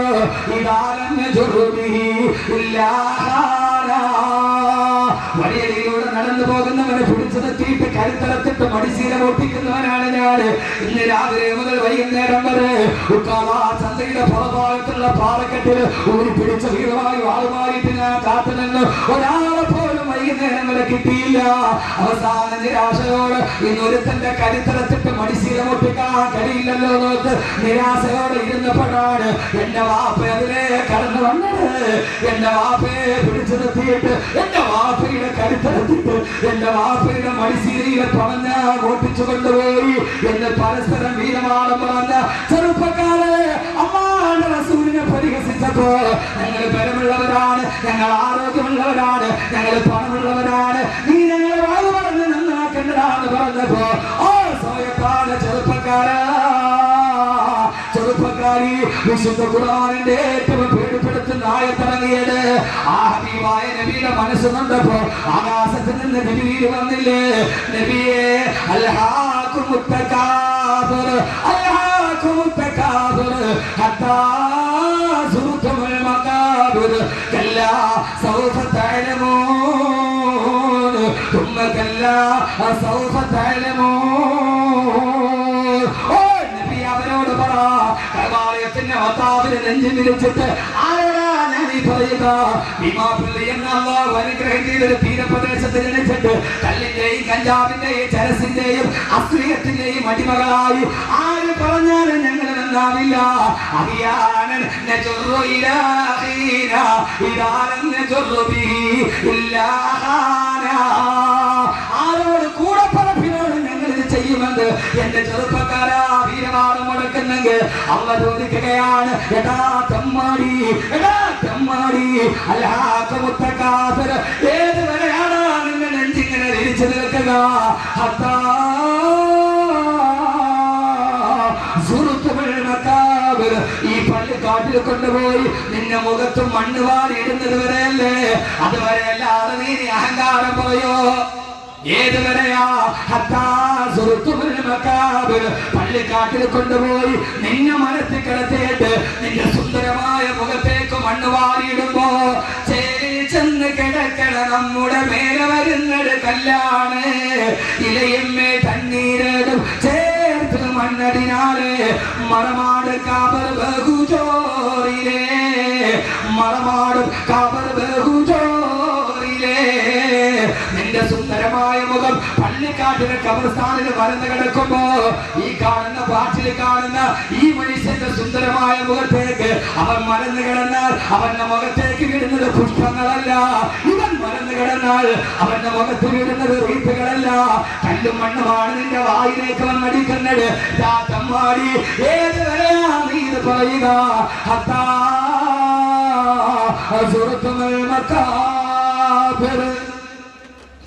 പള്ളിക്കാട്ടിൽ നിന്നെ മലത്തിൽ കിടത്തുന്നത് വരെ അല്ലാഹു പറയുകയാണ് അല്ല നീ വിചാരിച്ചതുപോലെയുള്ള കാര്യങ്ങളുടെ കിടപ്പ് നാളത്തെ സൂര്യോദയം കാണാമെന്ന് നീ വിചാരിക്കണ്ട. പുറകെ നീ നന്നായിട്ട് കാര്യം മനസ്സിലാക്കും, പുറകെ നന്നായിട്ട് നീ കാര്യം മനസ്സിലാക്കും, പുറകെ നീ പിന്നീട് കാര്യം മനസ്സിലാക്കും. എന്റെ മോനെ, ആർക്ക് വേണ്ടി 6 നിരപരാധികളെ രക്തം വീണ ഭീമാപള്ളിയുടെ തീരപ്രദേശത്ത് പിടഞ്ഞു വീണപ്പോ അവനാണ് കരാമക്കാരൻ എന്ന് ഇവിടുത്തെ സർവ്വ ആളുകൾ റിപ്പോർട്ട് ചെയ്യപ്പോ ആരാണ് സഹായിക്കാനുണ്ടായിരുന്നത്? ആർക്കാണ് രക്ഷയുണ്ടായിരുന്നത്? അള്ളവനക്കല്ല. നീ വിചാരിക്കുന്നത് പോലെയല്ല ഈ ദുനിയാവിന്റെ പോക്ക്. ഇതിനെ സൃഷ്ടിച്ചത് ഞാനാണ്, ഇതിനെ കൊണ്ടുപോകുന്നതും ഞാനാണ് എന്ന് അല്ലാഹു സുബ്ഹാനഹു വ തആല പറയുമ്പോൾ ഈ ദുനിയാവ് അസലും മസൂബും ബിത്തൗമി, വിഷം പുരട്ട അമ്പാണ് എന്ന് നബി. വിഷം പുരട്ടിയ തേനാണ്, വിഷം പുരട്ടിയ തേനാണ് ദുനിയാവ്. ഈ വിഷം പുരട്ടിയ തേൻ നാക്കിൽ തൊട്ടിട്ട് നീ രുചിച്ചിട്ട് നടക്കാൻ ഇതിന്റെ ഉള്ളിൽ വിശ്വാസം നിനക്ക് അറിഞ്ഞുകൂടാ. അല്ലാഹു നമ്മളെ കാക്കട്ടെ. ഏതുവരെ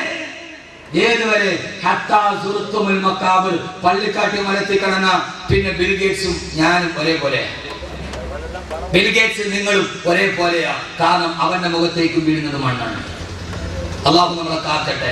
ഈ ഒരു ബോധം മനസ്സിലുണ്ടാവും. ഈ ഒരു ബോധം അപ്പൊ ചോദിക്കും സ്ഥലം ദുനിയാവ് വേണ്ടേ? ഇവിടെ ദുനിയാവ് വേണം. വള്ളം സഞ്ചരിക്കണമെങ്കിൽ വെള്ളം വേണം, വേണ്ടേ? ربنا آتنا في الدنيا حسنة وفي الآخرة حسنة وقنا عذاب النار. വെള്ളം ഇങ്ങോട്ട് നോക്കി വള്ളം സഞ്ചരിക്കണമെങ്കിൽ വെള്ളം വേണം, ആഗ്രഹം വേണമെങ്കിൽ ദുനിയാവ് വേണം. പക്ഷേ വെള്ളം വള്ളത്തിൽ കയറാൻ പാടില്ല. വള്ളം സഞ്ചരിക്കണമെങ്കിൽ വെള്ളം വേണം, പക്ഷെ വെള്ളം വള്ളത്തിൽ കേറിയ അല്ലേ? ഉസ്താദ് ദുനിയാവ് വേണം, വേണ്ടെന്നൊരു പറഞ്ഞ ദുനിയാവ് വേണം. പക്ഷേ വെള്ളത്തിന്റെ മീതെ കിടക്കാവൂ. വള്ളത്തിൽ വെള്ളം കയറാൻ പാടില്ല. ദുനിയാവ് നമ്മുടെ അകത്ത് കയറാൻ പാടില്ല. ദുനിയാവ് നമ്മുടെ വെളിയിലേക്കാവും. ദുനിയാവ് നമ്മുടെ ഉള്ളിൽ എപ്പോ വിടണമെന്ന് വിചാരിച്ച അപ്പൊ വിടണം. ഞാൻ ഇവിടെ നിർത്തിയിട്ട് പറയല്ലേ, നാളെ ഈ വാദം നിർത്തിയിട്ട് പ്രസംഗം നിർത്തിയിട്ട് ഒരു തൈക്കാമിന് പോയി സാദാ സീത ഇമാമാകണമെന്ന് തോന്നിയാൽ അതിന് പാകപ്പെട്ട മനസ്സുമായിട്ടാണ് ഞാൻ നിൽക്കുക. നിങ്ങൾ ആരും ഒരാണ്ട് ശങ്കിക്കണ്ട. ചില ആളുകൾ പറയുമ്പോൾ അവിടെ നല്ല സെറ്റപ്പിലല്ലേ ഇപ്പോൾ. ഞാൻ എൻ്റെ കൽബിനെ ഞാൻ പാകപ്പെടുത്തിയിട്ടുണ്ട്. എങ്ങനെ? ഇന്ന് ഈ വാദം നിന്നു. നാളെ രാവിലെ 2000 രൂപ ശമ്പളത്തിന് ഒരു തൈക്കാവിൽ ഇമാമായിട്ടിരിക്കണം. പാകപ്പെടുത്തിയിട്ടാണ് നിൽക്കുക. അള്ളാഹുനാക്കി തരട്ടെ. അത് ഇതില്ലെങ്കിൽ പിന്നെ ജീവിക്കാൻ കഴിയില്ല. പിന്നെ ഞാൻ ദുനിയാവ് നഷ്ടപ്പെട്ടു പോയി, എൻ്റെ ആഹ്റം നഷ്ടപ്പെട്ടു പോയി, അങ്ങനെ ഒരു തോന്നലുണ്ടാവും. ദുനിയാവിന് പോയോ? അള്ളാഹു ആരുടെ കയ്യിലും തരും, വാസിക്കൻ്റെ കയ്യിലും തരും, നല്ലവന്റെ കയ്യിലും തരും. തിരിച്ചേത് സമയത്ത് അവൻ എടുക്കും. ആ സമയത്ത് എൻ്റെ പ്രിയപ്പെട്ട സഹോദരങ്ങളെ അള്ളാഹു നമുക്ക് ആ ചിന്ത നൽകട്ടെ. അള്ളാഹു പറഞ്ഞു അള്ളാഹുവിനെ തന്നെയാണ് സത്യം, നീ നരകത്തെ കാണുക തന്നെ ചെയ്യും. എന്തൊരു വാക്കാണ് ഖുർആൻ മനുഷ്യന്റെ ഹൃദയത്തിലോട്ട് ഇട്ടിച്ചതാണ്. ഈ ഒരൊറ്റ സൂറത്ത് പഠിച്ചാൽ മതി, പിന്നെ ഒരു മനുഷ്യ തമ്മാടിയാവില്ല. അള്ളാഹ് ചോദിക്കാതെ തമ്മാടി നീ എപ്പോഴും വരെയാണ് നെഞ്ചും പിരിച്ചിട്ട് ഞങ്ങളെ നന്നാക്കാൻ വന്നിരിക്കുന്ന? ഞങ്ങളിത് നിർത്താനാ. ഞങ്ങൾ നിർത്തില്ല. കാരണം എന്റെ പ്രിയപ്പെട്ട സഹോദരങ്ങളെ, ഏതുവരെ അല്ലാഹുവിന്റെ ഖുർആൻ പറഞ്ഞു, നിങ്ങൾ നരകത്തെ കണ്ടുമുട്ടുക തന്നെ ചെയ്യുമെന്ന് അല്ലാഹുവിന്റെ വിശുദ്ധ ഖുർആൻ. അല്ലാഹു കത്തിക്കാളുന്ന നരകത്തിൽ നിന്ന് അല്ലാഹു നാം ഏവരെയും മാറ്റി നിർത്തുമാറാകട്ടെ. കത്തിക്കാളുന്ന നരകത്തിൽ നിന്ന് അല്ലാഹു നാം ഏവരെയും കാത്തിരക്ഷിക്കുമാറാകട്ടെ. അതുകൊണ്ട് സഹോദരങ്ങളെ, ദുനിയാവിൽ ജീവിക്കുമ്പോ 4 കാര്യങ്ങൾ ഓർക്കണം. ഒരൊറ്റ ഹദീസ് മാത്രം പറഞ്ഞാൽ അവസാനിപ്പിക്കാം. ഇവിടെ നിങ്ങളോ പറയുന്ന കറക്റ്റായിരിക്കും. അല്ലാഹു നമ്മെ ആക്കി തരട്ടെ. ഹബീബായ നബി സല്ലല്ലാഹു അലൈഹി വസല്ലമ ഈ നിഴലിനെ കുറിച്ച് പറഞ്ഞ ഒരു ഉപമയുണ്ട്. എന്തോ ക്ലാസ് കഴിച്ചു നോക്കിയായിട്ട് ഇപ്പൊ ഒന്നും കൊടുക്കണം. അവിടെ ജീവിച്ചു അവിടെ മതി. ദുനിയാവ് വേണ്ടാന്നല്ലേ പപ്പ ചായ കുറച്ച് ഞാൻ ഒരു വ്യക്തി പാകപ്പെടുത്തിക്കൊണ്ടുവരും. അപ്പൊ നിങ്ങൾ ചായ കുറച്ചായിട്ട് വന്നാലും കൊടുക്കാം ഇൻഷാ അല്ലാഹ്. അവസാനം നമ്മൾ നന്നായിട്ടൊന്ന് ദുആ ചെയ്ത്, വെള്ളിയാഴ്ച ഒത്തിരി നാളായി നമ്മൾ ഒന്നിച്ചിരുന്ന് ദുആ ചെയ്തിട്ട് ഒന്ന് ദുആ ചെയ്ത് ചായ കുടിച്ചിട്ട് നമ്മൾ പോകും. പക്ഷെ അതിനു മുമ്പ് ഒരു 4 കാര്യം നിങ്ങളോട് ഞാൻ പറയുകയാണ്. പക്ഷെ അത് ചെയ്യൂലേ? ഹബീബായ നബി മുഹമ്മദ് മുസ്തഫ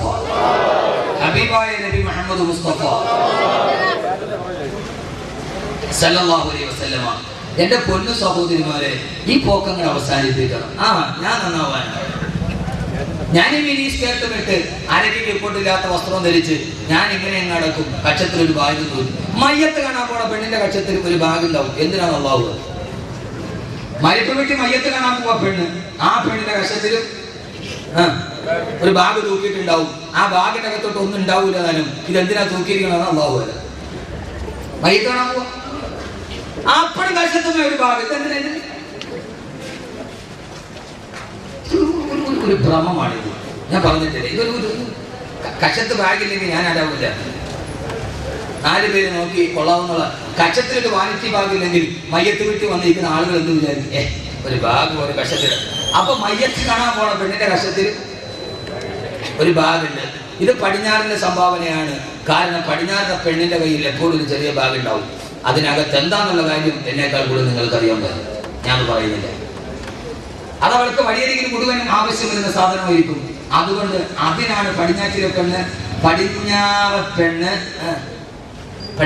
പെണ്ണ് കയ്യിലൊരു ചെറിയ ബാഗ് എപ്പോഴും ഉണ്ടാവും. അവൾക്ക് ആവശ്യമുള്ള സാധനങ്ങൾ അതിനകത്ത് ഉണ്ടാവും. അത് കണ്ടിട്ട് ഈ പാവം പച്ചപ്പൊട്ടി പൊട്ടി എന്ന് പറഞ്ഞാൽ പിന്നെ പച്ചപ്പൊട്ടി പൊട്ടി എന്ന് പറഞ്ഞാൽ പിന്നെ ഇതെന്ത് പൊട്ടിയാ? പച്ചപ്പൊട്ടി. അല്ലാതെ പിന്നെ എന്തിനാ വിളിക്കുക? പെണ്ണ് വൈകുന്നേരം 7 മണിക്ക് ചായ നിൽക്കുമ്പോ ടിവിയിൽ സീരിയലി വരും. ആ സീരിയലി വരുന്ന പെണ്ണ് കണ്ണിൽ ഗ്ലിസറിൻ വെച്ചിട്ടാണ് അവള് കരയണം, അല്ലേ? സാരി കൊടുത്ത് ഇപ്പോഴത്തെ ഒരു സീരിയൽ അഭിനയിക്കുന്ന പെണ്ണിന് 500 സാരി ഉണ്ടെന്നാണ്. എന്റെ മോൻ 1 വയസ്സുള്ളപ്പോൾ തുടങ്ങിയ സീരിയൽ, അവന് 8 വയസ്സായി. ആദ്യത്തെ സംവിധായകൻ മരിച്ചപ്പോയാലും മോനാ സംവിധായകൻ. സീരിയലെ കൊണ്ടാലും അതിൽ അഭിനയിക്കുന്ന ഒരു പെണ്ണിന് മിനിയാന്ന് സപ്ലിമെന്റിൽ കണ്ടത് അവക്ക് 500 സാരി ഉണ്ടെന്നാണ്. 500 സാരി ഒരു സാരി കൊടുത്ത് മുഖത്ത് പൗഡർ തേച്ച് കണ്ണില് ഗ്ലിസറിൻ തേച്ചിട്ടാണ് സീരിയലിലെ പെണ്ണിരുന്ന് കരയുന്നത്. നീ ഭീമാപ്പള്ളിയിൽ 24 ഇഞ്ചിന്റെ മുമ്പിൽ ഇരുന്നിട്ട് അവള് ഗ്ലിസറിൻ തേച്ച് കരയുമ്പോ നീ കൂടെ പച്ചപ്പൊട്ടി. അല്ല എന്താ പറയുക? പെണ്ണുങ്ങൾ വിചാരിക്കും ഇമാതിരിക്ക് വീർസാരിന്റെ ദുആ ചെയ്ത് അത് കേൾക്കാൻ വന്ന് ഓണിപ്പടി കയറി മോളിൽ കയറി ഇരുന്നിട്ട് അയാൾ നമ്മളെ പച്ചപ്പൊട്ടി എന്ന് വിളിച്ചിട്ടുണ്ട്. ആ പച്ചപ്പൊട്ടികളെ വിളിച്ചിട്ടുണ്ട്. പൊട്ടികൾ അല്ലാത്തൊന്നും പൊട്ടികളല്ല. ഈ പൊട്ടി മിനഹു പൊട്ടി നഹ പൊട്ടി. അപ്പൊ പച്ചപ്പൊട്ടികൾ അല്ലെങ്കിൽ പിന്നെ അമ്മ കണ്ടിട്ട് കരയും. അവള് ക്രിസ്ത്യൻ വെച്ചിട്ട് കരഞ്ഞതാണ്. എന്റെ പ്രിയപ്പെട്ട സഹോദരിമാരെ, അതുകൊണ്ട് വെറും ഒരു പച്ചപ്പൊട്ടിയാവാതെ പടിഞ്ഞാറിന്റെ ആവിഷ്കാരത്തിന്റെ പെണ്ണായി മാറാതെ അവള് വാണിജ്യ ബാബു ചുമച്ചു. എടാ നീ പച്ചപ്പൊട്ടൻ. നമുക്ക് ദുനിയാവിങ്ങനെ കാണാൻ ഇങ്ങനെ വന്നിട്ട് പാട്ടിന്റെ അകത്തോട്ട് കയ്യങ്ങനെ ഇൻ ചെയ്തിട്ട് കച്ചവടമൊക്കെ കൊണ്ടേ. ഏതായാലും റൂമിന്റെ വരുമാനമൊക്കെ കൂടുമ്പോ കറക്റ്റാണ്. എടാ പൊട്ട, നീ എന്തിനാണ് പോക്കറ്റിൽ കൈയിട്ടത്? അത് അമേരിക്കക്കാണ് ഇട്ടതാണ്. അവിടെ ഭയങ്കര തണുപ്പാണ്. അതുകൊണ്ട് അവരുടെ കൈക്ക് തണുപ്പേക്കാതെ അവൻ പാട്ടിന്റെ പോക്കറ്റിൽ കൈയിട്ടതാ. നമ്മളത് കണ്ടിട്ട് നമ്മളിപ്പോഴും നമുക്ക് അവൻ മതി. അതുകൊണ്ടല്ലേ ഞാൻ പറഞ്ഞില്ലേ നിങ്ങളോട്, കേരളത്തിൽ ആകെ 7 ടൗണിൽ നോക്കിയാലും 2 പരസ്യമാണ് കൂടുതൽ. ഒന്ന്, UK പഠിക്കാൻ അവസരം. നമുക്ക് തിരുവനന്തപുരം മൊത്തം എയർപോർട്ടിലാണ് UK. എൻ്റെ മോനെ UK വിട്ട് പഠിപ്പിക്കണം. അവൻ ആരിഫായി, ഔലിയായി. രണ്ടാമത് പിന്നെ ഏറ്റവും കൂടുതൽ കാണുന്ന പരസ്യം മൂലക്കുരു ഓപ്പറേഷൻ ഇല്ലാതെ സുഖപ്പെടുത്താം. ഈ രണ്ട് പരസ്യമാണ് കേരളത്തിൽ കൂടുതൽ. അതൊരു ധാരണയാണ്. പക്ഷേ അല്ലാഹുവിന്റെ പ്രവാചകൻ നബി മുഹമ്മദ് മുസ്തഫ സല്ലല്ലാഹു അലൈഹി വസല്ലമ ലോകത്തോട് പറഞ്ഞ ഏറ്റവും വലിയ സതുപദേശം ഏതെന്നറിയുമോ? സതുപദേശം പറയാൻ വേണ്ടി മാത്രം വന്ന ഹബീബായ നബി മുഹമ്മദ് മുസ്തഫ ആകർ ഹലീമാ മേരാ ഘർ മേ ഖൈറുൽ വറാ ഗയാ ഹേ യേ ഖേതി കി ഘർ ആകർ ഹലീമാ മേരാ ഘർ മേ ഖൈറുൽ വറാ ഗയാ ഹേ. അങ്ങനെ നിന്ന് പാവപ്പെട്ടവളായ ഹലീമത്ത് സഅദിയ മദീനയിലേക്ക് വന്നപ്പോ, മക്കയിലോട്ട് വന്നപ്പോ ഏതൊരു പ്രിയപ്പെട്ട മകനെ തന്നെ മാറിടത്തോട്ട് ചേർത്ത് വെച്ചപ്പെടാറോ പാല് ചുരത്താത്ത ഒട്ടകത്തിന്റെ അകടില് പാല് ചുരത്തപ്പെട്ട പറക്കത്തിന്റെ ഉടമസ്ഥന്റെ വാക്കുകൾ എന്റെ വീട്ടിലേക്ക് കടന്നു വന്നാൽ ഈ ഭീമാപള്ളിയിൽ ഓരോ കൊട്ടാരത്തും കുടിലേക്കും ഹബീബായ നബിയുടെ ഒരൊറ്റ വാക്ക് കടന്നു വന്നാൽ നിങ്ങൾ ആഖിറത്തിന്റെ സുൽത്താന്മാരാണ്, നിങ്ങൾ ദുനിയാവിന്റെ നിഴലിന്റെ പ്രണയിതാക്കളല്ല. അതേതെന്നറിയുമോ? ലോകത്ത് മുഴുവനും ജീവിക്കാൻ ആഗ്രഹിക്കുന്ന മനുഷ്യനോട് അല്ലാഹുവിന്റെ റസൂൽ പറഞ്ഞു,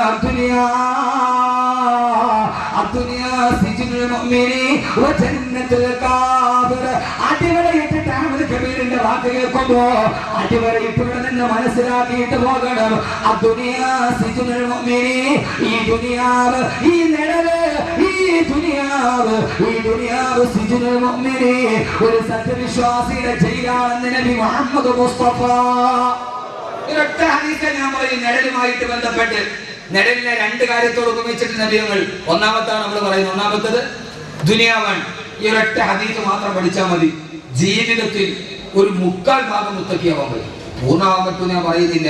കാരണം എനിക്ക് നിങ്ങൾക്കും അവിടം വരെയൊക്കെ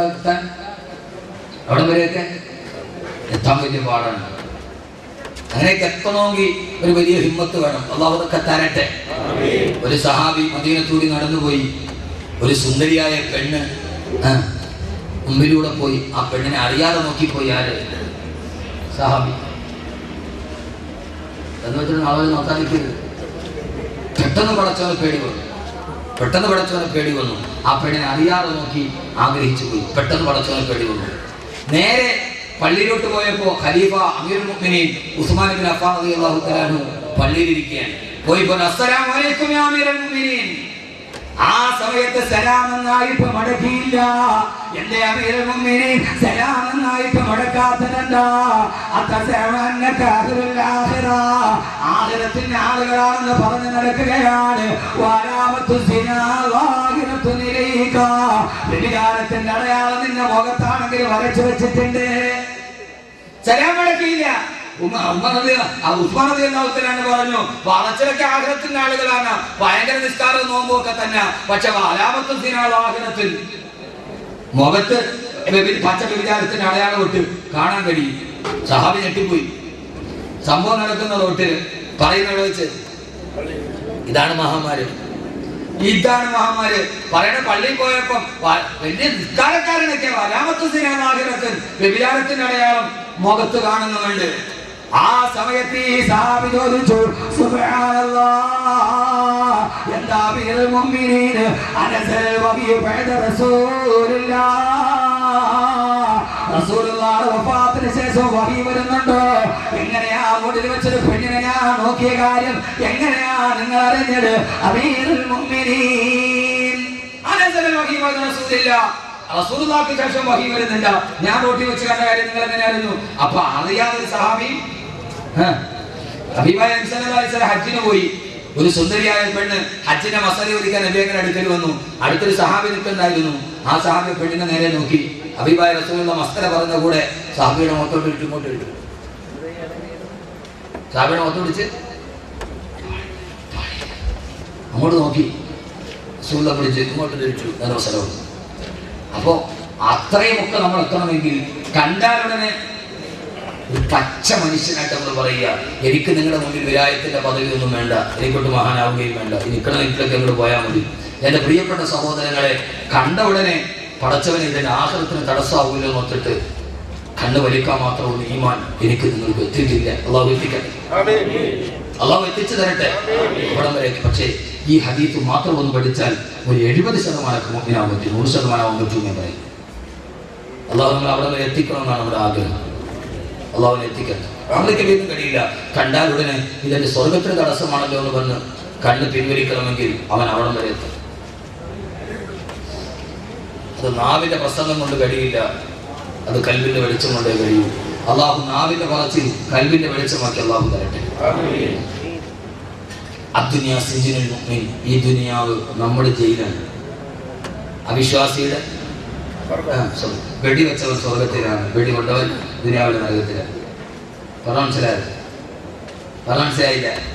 ഈ ദുനിയാവ് സത്യവിശ്വാസിയുടെ ജയിലാണ്, അവിശ്വാസിയുടെ സ്വർഗമാണ്. അവന് അധികാരികൾ അവന്റെ കൂടെയാണ്, പോലീസ് അവന്റെ കൂടെയാണ്.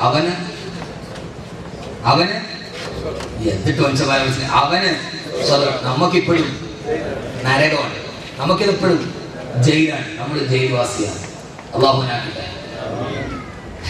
ആമീൻ പറയും മനുഷ്യന്മാരെ, അള്ളാഹുവിനാക്കട്ടെ. ഇത് ദുനിയാവിൽ ഈ നിഴലിൽ നമ്മളാരാ?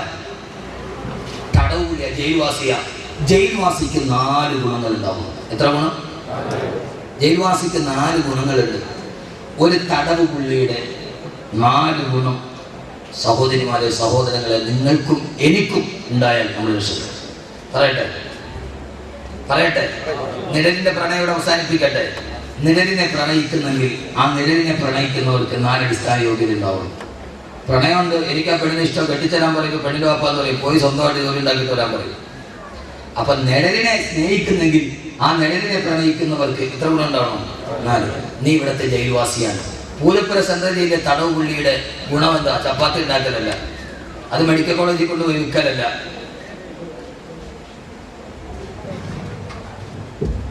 ജയിൽവാസിക്ക് 2 ഗുണം, 4 ഗുണമുണ്ട്. 1 ഇത്താഅത്ത്. അതുകൊണ്ടാണ് ഞങ്ങൾ ജയിൽവാസിയോട് നമ്മെ ഉപമിച്ചത്, ദുനിയാവിൽ താമസിക്കുന്നവരോട്. 1 ഇത്താഅത്ത്, വഴിപ്പെടുക. ജയിൽവാസി എത്ര വലിയവനാണെങ്കിലും, ഇനി സാക്ഷാൽ സ്വർണം കടത്തിയ വയസ്സാണെങ്കിലും, ജയിലിൽ പോയാൽ ജയിൽ വാർഡനെ അനുസരിച്ചേ പറ്റൂ. ജയിൽവാസിയുടെ ഏറ്റവും പ്രധാനപ്പെട്ട ഗുണം അനുസരിക്കുക. സമയത്ത് പ്ലേറ്റ് മുട്ടും വന്ന് കഴിക്കുക, കുന്താലി എടുത്തു കൊടുത്താൽ വെട്ടുക. അതിപ്പോ കാലിത്തീറ്റയിൽ പോയ ലാലുവായിട്ട് കാര്യമില്ല. ലാലു പ്രസാദിന്റെ ഇനി ജോലി 18 വർഷം മുമ്പ് പ്രോസിക്യൂട്ട് ചെയ്ത ആൾ, 18 വർഷം മുമ്പ് ശിക്ഷ വിധിക്കാൻ പ്രോസിക്യൂട്ട് ചെയ്യപ്പെട്ട ആളാണ് ലാലു പ്രസാദ് യാദവ്. 18 വർഷം മുമ്പ് പ്രോസിക്യൂട്ട് ചെയ്തിട്ടും അയാളെ ശിക്ഷിച്ചത് ഇപ്പോഴാണ്. മസൂദ് അല്ലെ, എംപിയുടെ പേരെന്താ? ഇപ്പൊ ജയിലിൽ പോയ എം പി റഷീദ് മസൂദ്. 44-ാമത്തെ വയസ്സിലാണ് അയാൾ കുറ്റം ചെയ്തത്. അയാളെ ശിക്ഷിക്കുന്നത് 85-ാമത്തെ വയസ്സിലാണ്, 41 വർഷത്തിന് ശേഷം. അയാൾ ചെയ്ത തെറ്റിന്റെ ശിക്ഷ അനുഭവിക്കണമെങ്കിൽ അയാളുടെ യൗവനത്തിലാണ് അയാൾ ജയിലിൽ കിടക്കേണ്ടത്. ഇനി എല്ലാ ചോരനീരും വെച്ചിട്ട് 41 വർഷം ഇനിയല്ല ചെയ്യേണ്ടത്. ഇതാണ് ദുനിയാവിന്റെ കോടതിയുടെ പരിമിതി. ലാലു പ്രസാദ് ഭാര്യ മുഖ്യമന്ത്രിയായിരിക്കുമ്പോൾ ലാലു പ്രസാദ് ജയിലിൽ കിടക്കണം, അതാണ് നീതി. ഇത് ദുനിയാവിന്റെ കോടതി ഇങ്ങനെയൊക്കെ തന്നെ. പക്ഷേ ഈ ലാലുവാണെങ്കിലും ഈ താഴ്ത്തു വേണം. ജയിൽവാസിയുടെ 1ാമത്തെ ഗുണം എന്താ? ജയിൽവാസിയെ പോലെ ആകണ സഹോദരങ്ങളെ, സഹോദരിമാരെ, ഇത്താഴത്ത് വഴിപ്പെടണം. ഈ ദുനിയാവിൽ ജീവിക്കുമ്പോ വഴിപ്പെടണം. ആരെയാ വഴിപ്പെടേണ്ടത്?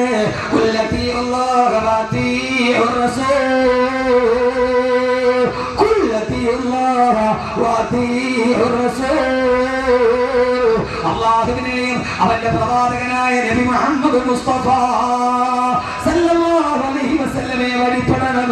ഈ ദുനിയാവിൽ ജീവിക്കുമ്പോ നമുക്കും എനിക്കും ഉണ്ടാകേണ്ട 1ാമത്തെ ഗുണം ഇത്താഅത്തുല്ലാഹ് വ റസൂലിഹി, അല്ലാഹുവിന്റെ റസൂലിനെ വഴിപ്പെടുക. എന്നാലേ സഹോദരങ്ങളെ ജയിക്കാൻ കഴിയൂ. എന്റെ പ്രിയപ്പെട്ട ചെറുപ്പക്കാരാ, ഈ കടലിന്റെ തിരമാലകളുടെ മുകളിലേക്ക് ജീവിക്കാൻ വേണ്ടി വള്ളത്തിന്റെ വിലയും കാത്തിരിക്കുന്ന ഈ തീരദേശ പ്രവാസികളോട് പറയുകയാ, അല്ലാഹുവിന്റെ റസൂലിനെ വഴിപ്പെടുക. കടലിന്റെ തിരമാല നിന്റെ കാൽപ്പാടത്തിന്റെ ചുവട്ടിലാണ്, ഈ കടൽ പോലും നിന്റെ കാൽപ്പാടത്തിന്റെ ചുവട്ടിലാ. ബഹുമാനപ്പെട്ട അലായിബ്നു ഹറമി റളിയല്ലാഹു അൻഹു ബഹ്റൈനിലേക്ക് പോവുകയാണ് 3000 സഹാബത്തുമായി. കടൽ തീരത്തെത്തി, കടൽ കടക്കാൻ കപ്പലില്ല. സഹാബത്ത് ചോദിച്ചു, അമീറുൽ മുഅ്മിനീൻ, എങ്ങനെയാണ് കടൽ കടക്കുക? ഓ സമയത്ത് പറഞ്ഞ്, നമുക്കെന്താ കടലിനെ പേടി, നമുക്കെന്താ കടലിനെ പേടി. വലങ്ങനെ അസ്ഹാബു റസൂലില്ലാഹ്, നമ്മുടെ ഹബീബായ നബിയുടെ സഹാബത്തല്ലേ, നിങ്ങളെല്ലാവരും നിങ്ങളുടെ കുതിരയുടെ മുൻകാലെ കടലിൽ ഇറക്കുക, പിൻകാലെ കടലിന്റെ തീരത്ത് വെക്കുക, എന്നിട്ട് നിങ്ങളെല്ലാവരും കണ്ണടക്കുക. എല്ലാവരും കണ്ണടക്കി. സഹോദരങ്ങളെ, കടലിനോട് മല്ലിടുന്നവരെ, കടലിനോട് മല്ലിടുന്നവരെ, കടലിന്റെ തിരമാലകളോട് ജീവിക്കാൻ പാടുപെടുന്നവരെ, പള്ളിയുടെ നിവാസികളെ, കടൽ തിരമാല നിന്റെ വിരലിന്റെ താഴെ അനുസരണയോടെ നിൽക്കും. എപ്പോഴെന്നറിയോ, ഈ താഴ്ത്തിണ്ടായാൽ എല്ലാവരും കണ്ണടച്ചു. അലായിബ്നു ഹറമി റളിയല്ലാഹു അൻഹു ആകാശത്തേക്ക് കണ്ണുയർത്തിയിട്ട് ഒരൊറ്റ ദിക്ർ ചൊല്ലി, യാ അലീം യാ ഹലീം, യാ അലീം യാ ഹലീം, യാ ഹലീം യാ ഹലീം, യാ ഹലീം. ദിക്ർ ചൊല്ലിക്കഴിഞ്ഞു. സഹാബത്തിനോട് പറഞ്ഞ്, കണ്ണു തുറന്നു കൊള്ളുക. ഞങ്ങളുടെ കണ്ണു തുറന്നു നോക്കിയപ്പോ വനഹിനു ഫീ ബഹ്റൈൻ, ഞങ്ങളുടെ കുതിരകൾ ബഹ്റൈനിലെത്തിയിരുന്നു. പള്ളിക്കാരെ ജയിൽവാസിയാവണം, ഇത്താത്തുണ്ടാകണം. തിരമാലയുടെ മുമ്പിൽ നിന്ന് നീ ദിക്ർ ചൊല്ലിയാൽ, മോനെ വഞ്ചി ഉണ്ടെങ്കിൽ കപ്പലുണ്ടെങ്കിൽ കപ്പലിൽ സഞ്ചരിച്ചാൽ 1 മാസം കഴിഞ്ഞേ ബഹ്റൈനിൽ എത്തുകയുള്ളൂ. കപ്പലുണ്ടായിരുന്നെങ്കിൽ എനിക്ക് ഇത്ര പെട്ടെന്ന് എത്താൻ കഴിയുമായിരുന്നില്ല. 10 ദിക്ർ ചൊല്ലി തീരേണ്ട താമസം ഈ കടലിൽ കിടന്ന് ബഹ്റൈനിലെത്തി. അസ്ഹാബു റസൂലില്ലാഹ് വഴിതെറ്റിയ സഫീന റളിയല്ലാഹു തആല നടന്നു പോകുമ്പോ വായി പിളച്ചുകൊണ്ട് സിംഹം കുതിച്ചു ചാടി. തന്നെ കടിക്കാൻ വരുന്ന സിംഹത്തോട് സഫീന പറഞ്ഞു, കിഫി അസദി, കിഫി കിഫി, ഓ മൃഗരാജനെ, കിഫി നിൽക്കുക, നിൽക്കുക, നിൽക്കുക. അനഖാദിമു റസൂലില്ലാഹ്, ഞാൻ ഹബീബായ നബിയുടെ സേവകനാണ്, എന്നെ തൊട്ടു പോകരുത്. ആ സിംഹക്കുട്ടി മുമ്പിൽ നടന്നു. അദ്ദേഹത്തിന്റെ 2 കാലും നാട്ടിൽ കൊണ്ടുപോയി വെക്കുന്നത് വരെ ഒരു പൂച്ചക്കുട്ടിയെ പോലെ സിംഹക്കുട്ടി മുമ്പിൽ നടന്നു. അതുകൊണ്ട് ഒന്ന് ഇത്താഅത്തുണ്ടാകണം. ആരനുസരിക്കണം? ആരനുസരിക്കണം? അല്ലാഹുവിനെ റസൂൽ അനുസരിക്കണം. ആ തിരമാലയുടെ മുമ്പിൽ പോയിട്ട് നീ ദിക്ർ ചൊല്ലിയ, ദിക്ർ പറഞ്ഞൂടെ, യാ അലീമു, പറമച്ചന്മാരെ, യാ അലീമു യാ അലീമു യാ ഹലീം 10 പ്രാവശ്യം ചൊല്ലിയ, അപ്പൊ ശ്രീലങ്കയിൽ പോവാം, സിലോണിൽ പോവാം. ചിരിച്ചിട്ട് കാര്യമില്ല. ഇബ്നു തൈമിയ്യ പോലും അൽ മുഅ്ജിസാത്തുൽ കറാമയിൽ സംഭവം പറയുന്നുണ്ട്. ഇബ്നു തൈമിയ്യ പോലും എന്തുകൊണ്ട്, ഇപ്പൊ നിങ്ങളുടെ ചിന്ത എന്താണെന്നറിയാവോ? പടച്ചോനെ, നാളെ ഇപ്പൊ പൈസ ഒന്നും വേണ്ടല്ലോ, ഉള്ള പൈസ മൊത്തത്തിൽ വെച്ചിട്ട് അവിടെ പോയിട്ട് യാ അലീം യാ ഹലീം പറഞ്ഞാൽ ആരും അറിയാതെ സൗദി പോയി സാധനം മേടിച്ച് കസ്റ്റംസിനെ കാണാതെ ഇവിടെ കൊണ്ട് വിൽക്കാം. ചിന്ത മിക്കവാറും അങ്ങനെ ആയിരിക്കും. മോനെ കഴിയും. എപ്പോ 10 ദിക്ർ ചൊല്ലിയപ്പോ കപ്പൽ പോകുന്നതിന് അപ്പുറം പോയിട്ട് വന്നു. ഇത് കെട്ടുകഥ, ഇത് അമേരിക്കയിൽ ഒരു പച്ചക്കിത്താവ് നോക്കിയിട്ട് പറയണല്ല. അൽ മുഅ്ജിസാത്തുൽ കറാമിൽ ഇബ്നു തൈമിയ്യ പോലും പറയുന്നുണ്ട്, കഴിയും. ചങ്ങനാവും. അല്ലാഹു അങ്ങനെ ആക്കട്ടെ.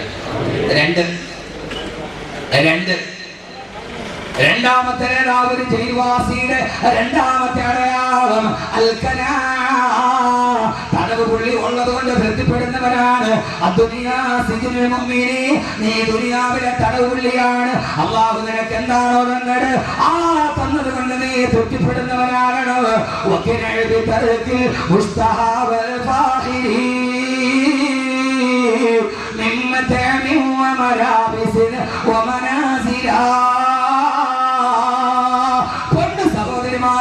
അല്ല തന്നത് ചറ്റപ്പുരയാണോ, അതുകൊണ്ട് തൃപ്തിപ്പെടാൻ കഴിയണം. പലിശ മേടിച്ചിട്ട് വലുതാകാൻ തോന്നരുത്, ചീത്ത കളിച്ചിട്ട് വലുതാകാൻ നോക്കരുത്. ജയിൽ പുള്ളിയുടെ രണ്ടാമത്തെ ഗുണം, അവൻ ജയിലിൽ കൊടുക്കുന്ന ഭക്ഷണം എന്താണ് അത് ഉള്ളത് കൊണ്ട് തൃപ്തിപ്പെടുന്നവനാണ്. ജയിൽ പുള്ളിയുടെ രണ്ടാമത്തെ ഗുണം അൽകനാ. ഹബീബായ നബി പറഞ്ഞു, സമയമില്ലാത്തത് കൊണ്ട് പെട്ടെന്ന് പറയുകയാ, നീ അള്ളാഹു നൽകിയ കുറച്ചുകൊണ്ട് നീ തൃപ്തിപ്പെട്ടാൽ നീ കുറച്ചമല് ചെയ്താൽ അത് അള്ളാഹ്ക്ക് തൃപ്തിയാണെന്ന് നബി മുഹമ്മദ് മുസ്തഫ. പഠിക്ക്, പാഠം പഠിക്ക്. അള്ള നിനക്ക് ഇത്തിരിയെ തന്നുള്ളൂ, നീ അതുകൊണ്ട് തൃപ്തിപ്പെട്ടു. എന്നാൽ അള്ളാഹ്ക്ക് വേണ്ടി ഇത്തിരിയെ ചെയ്തുള്ളൂ, അള്ളാഹ് തൃപ്തിയാ. എനിക്ക് അള്ളാഹ് തന്നില്ലല്ലോ, ഇനി തന്നെ അത്യാഗ്രഹമൊന്നുമില്ല. അള്ള തന്നിട്ട് ആ കടലോരത്തൊരു കൊച്ചു വീട്, അല്ലെങ്കിൽ ഒരു മുറുക്കാൻ കച്ചവടം, പടച്ചോനെ നീ എനിക്കിത് തന്നതാണ്, ഞാൻ തൃപ്തിപ്പെട്ടു. അപ്പൊ നീ ചെയ്യുന്ന ചെറിയ അമല് കൊണ്ട് അള്ളാഹു എത്ര കാരുണ്യവാനാ നീ ചെയ്യുന്ന. അപ്പൊ കൂടുതലുള്ളവൻ കൂടുതൽ ചെയ്യേണ്ടി വരും, കൂടുതൽ ചെയ്യേണ്ടി വരും. എന്റെ പ്രിയപ്പെട്ട സഹോദരങ്ങളെ, അള്ളാഹു തൗഫീക്ക് നൽകട്ടെ, കൂടുതലുള്ളവൻ കൂടുതൽ ചെയ്യേണ്ടി വരും. ഇപ്പൊ ഇവിടത്തെ ഒരു തൈക്കാവിലെ ഇമാമ് 6000 രൂപ ശമ്പളം, അദ്ദേഹം തോന്നുന്നു വിചാരിച്ചാൽ 2 റക്അത്ത് സുന്നത്ത് നിസ്കരിച്ചാൽ മതിയാവും. പക്ഷെ ജുമയ്ക്ക് വേണ്ടി മാത്രം വന്നിട്ട് ഇത്രയും ശമ്പളം മേടിക്കണം, ഞാൻ 4 റക്അത്ത് നിസ്കരിക്കേണ്ടി വരും. കാരണം എന്താ, ഉള്ളവനനുസരിച്ച് കൂടുതൽ ചെയ്യണം. കുറച്ച് ജൈവാസിയുടെ രണ്ടാമത്തെ അടയാളം ഉള്ളത് കൊണ്ട് തൃപ്തിപ്പെടുക. അള്ളാഹു തന്നത് എന്താണ്, അതുകൊണ്ട് തൃപ്തിപ്പെടുക. അള്ളാഹു നൽകട്ടെ. എന്റെ പ്രിയപ്പെട്ട സഹോദരങ്ങളെ, ഈ ഉള്ളവർക്കാണ് പിന്നെയും കാണുന്നൊരാഗ്രഹം. അള്ളാഹു മാറ്റി തരട്ടെ. എന്നാൽ ഉള്ളവരെല്ലാവരും അങ്ങനെയല്ല. ഇന്ന് കേരളത്തിലെ, ഇന്ത്യയിലെ ഏറ്റവും വലിയ പ്രമുഖനായ പണക്കാരനാണ് M.A. യൂസുഫ് അലി. അള്ളാഹു ആരോഗ്യത്തിന് പൈസ നൽകട്ടെ. അദ്ദേഹവുമായി അടുത്ത ആളുകൾ ചില ഗുണങ്ങൾ അദ്ദേഹത്തിനോട് പറഞ്ഞു. എനിക്ക് അദ്ദേഹത്തിന് പണം കണ്ടിട്ടല്ല, അടുത്ത ആളുകൾ എന്നോട് പറഞ്ഞു, ഉസ്താദേ അദ്ദേഹത്തിന് കുറച്ച് ഗുണമുണ്ട്. എവിടെയാണോ ബാങ്ക് വിളിക്കുക അവിടെ നിസ്കരിച്ചിരിക്കും. ബാങ്ക് വിളിച്ചാൽ പിന്നെ യാത്ര ചെയ്യും. അദ്ദേഹത്തിന് അടുക്കൽ ഒരു ഫംഗ്ഷന് പോയാൽ ഞാൻ വളരെ ഇഷ്ടപ്പെട്ട ഒരു ഗുണമാണ്. അദ്ദേഹം പറയും, അസറിന് ശേഷം വരാം, മഗ്രിബിന് ശേഷം വരാം, അല്ലെങ്കിൽ സുബൈക്ക് ശേഷം ആയിരിക്കും. നമ്മൾ പറയും, ഒരു മോലാലിയുടെ അടുക്കൽ പോയിട്ട് ഒരു ഉൾക്കാരണം വരുമോ, ആഫ്റ്റർ 4 o'clock, ബിഫോർ അല്ലെങ്കിൽ 4, നിങ്ങൾക്ക് തെറ്റായിരിക്കും, ശരിയാണ്. അപ്പോ സുബൈക്ക് ശേഷം, അസറിന് ശേഷം, അതൊരു ജീവിതത്തിന്റെ ചിന്തയാണ്. ഞാൻ പറയും അസറിന് ശേഷം, പലപ്പോഴും ഞാൻ പറയും 9:30 ശേഷം, മഗ്രിബിന് ശേഷം, അസറിന് ശേഷം, അതൊരു ജീവിതത്തിൽ ഉണ്ടാകുന്ന ഒരു പ്രതിഫലത്തിൻ്റെത്.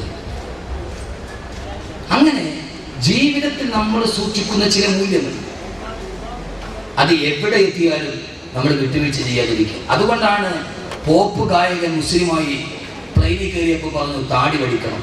അദ്ദേഹം പറഞ്ഞു, ഇല്ല, ഞാൻ താടി വടിക്കില്ല, നിങ്ങളോടൊത്ത് ചെയ്യാൻ ഞാൻ എൻ്റെ സുന്നത്തിനെ വടിക്കില്ല എന്ന് പറഞ്ഞു യൂസുഫ് അലി ഇസ്ലാം. അതദ്ദേഹം കാത്തു സൂക്ഷിക്കുന്ന മൂല്യങ്ങൾ. അള്ളാഹുവിനാക്കി തരട്ടെ. ഉള്ളത് കൊണ്ട് തൃപ്തിപ്പെടുക. 3 ആദരവായ പ്രവാചകൻ നബി മുഹമ്മദ് മുസ്തഫ സല്ലല്ലാഹു അലൈഹി വസല്ലം പറഞ്ഞ 3ാമത്തെ ഗുണം തവക്കുലാക്കുക. ജയിൽവാസിയല്ല, തവക്കുലാണ്. രാവിലെയും വൈകുന്നേരവും ജയിലിൽ പ്രഭാതമായാൽ ആ സമയത്തിന്റെ ഭക്ഷണം എനിക്ക് കൃത്യമായിട്ട് വരുമെന്ന് അറിയാം. അങ്ങനെ തവക്കുലാകുന്ന ആൾക്കാണത്. അതുകൊണ്ട് എല്ലാ പടച്ചറപ്പിലെ തവക്കുലാക്കുക. സ്വന്തം 2 മക്കളെ നഷ്ടപ്പെട്ടു പോയപ്പോ യാക്കൂബ് നബി അലൈഹിസ്സലാത്തു വസ്സലാം സ്വന്തം കൺമണികളായ മക്കളെ നഷ്ടപ്പെട്ടു പോയപ്പോ യാക്കൂബ് നബി പറഞ്ഞത് എന്തെന്നറിയോ, ഇന്നമാ അശ്കൂ ബത്തി വഹുസ്നി ഇലല്ലാഹ്, ഇന്നമാ അശ്കൂ ബത്തി വഹുസ്നി ഇലല്ലാഹ്. എന്റെ എല്ലാ ദുഃഖങ്ങളും എന്റെ പടച്ചറപ്പിന്റെ മുമ്പിൽ ഞാൻ ഏൽപ്പിക്കുകയാണ്. എന്റെ മക്കളെ നഷ്ടപ്പെടുത്തിയത് അവനല്ലോ, അതുകൊണ്ട് എനിക്കതൊരു പ്രശ്നമില്ല എന്ന് പറഞ്ഞ് എല്ലാ ദുഃഖങ്ങളും വരുമ്പോ, സഹോദരങ്ങളെ, സർവ്വ ദുഃഖങ്ങളും വരുമ്പോ, ഈ ദുനിയാവിലെ പ്രയാസം വരുമ്പോ, ഇന്ന് സെൻട്രൽ ജുമാ നിസ്കാരം കഴിഞ്ഞിറങ്ങുമ്പോ 3 ചെറുപ്പക്കാർ ഒരേ സമയത്തിന്റെ അടുക്കൽ വന്നിട്ട് പറഞ്ഞു, ഉസ്താദേ ദുആ ചെയ്യണം, 1 മാസമായി RCCയിലാണ്. ഞാൻ ചോദിച്ചപ്പോ ഒരാൾ പറഞ്ഞത് 15 വയസ്സുള്ള മോള്, മറ്റേ ആളിന് 3 വയസ്സുള്ള മോള്, മറ്റൊരു ചെറുപ്പക്കാരൻ പറഞ്ഞു 3 വയസ്സുള്ള പൊന്നുമോൾ 1 മാസമായി ക്യാൻസർ പിടിച്ചിട്ട് RCCയിലാണ്. ദുആ ചെയ്യണേ ഉസ്താദേ. 3 ചെറുപ്പക്കാർ ഒരേ സമയത്ത് 15 വയസ്സുള്ള പൊന്നുമോൾക്ക് ക്യാൻസറാണ്, 3 വയസ്സുള്ള പൊന്നുമോന് ക്യാൻസറാണ്. ഈ ദുനിയാവ് പരീക്ഷണങ്ങളുടേതാണ്, ഈ ദുനിയാവ് കട്ടപ്പാടുകളുടേതാണ്. ആ സമയത്തെല്ലാം പടച്ചറപ്പിന് തവക്കലാക്കി അള്ളാഹുവിനോട് പറയണം, അല്ലാഹുവേ ഇന്നമാഷ്കൂബത്തി വഹുസ്നി ഇലല്ലാഹ്. എന്റെ സർവ്വദുഃഖവും എന്റെ സർവ്വപ്രയാസവും എന്റെ ആകുലതകളും എന്റെ പട്ടിണിയും എന്റെ കടബാധ്യതകളും ഞാൻ നിന്നെ ഏൽപ്പിക്കുന്നു അല്ലാഹ്. നീ എന്നെ കാണുന്നുണ്ട്. ഇന്ന റബ്ബക ലബിൽ മിർസാദ്. നീ എന്നെ കാണുന്നുണ്ട് റബ്ബേ എന്ന ബോധത്തോട് ഈ ദുനിയാവിൽ എന്ത് പ്രയാസമുണ്ടായാലും അത് മുഴുവനും തടവ് പുള്ളിയെപ്പോലെ തവക്കുലോടെ പടച്ചറപ്പിന്റെ മുമ്പിൽ എത്തിക്കണം. അല്ലാഹു തൗഫീഖ് നൽകുമാറാകട്ടെ. എന്ത് വന്നാലും ഏത് പ്രയാസം വന്നാലും എന്ത് ചെയ്യണം? ആളുകൾ എതിരായേക്കാം, തവക്കുലാക്കുക. ആളുകൾ എതിരായേക്കാം. എന്തിന്റെ പേരിൽ? സത്യം പറഞ്ഞതിന്റെ പേരിൽ. ആരോട് പറയണം? സത്യം പറഞ്ഞതിന്റെ പേരിൽ ആളുകളെതിരായി.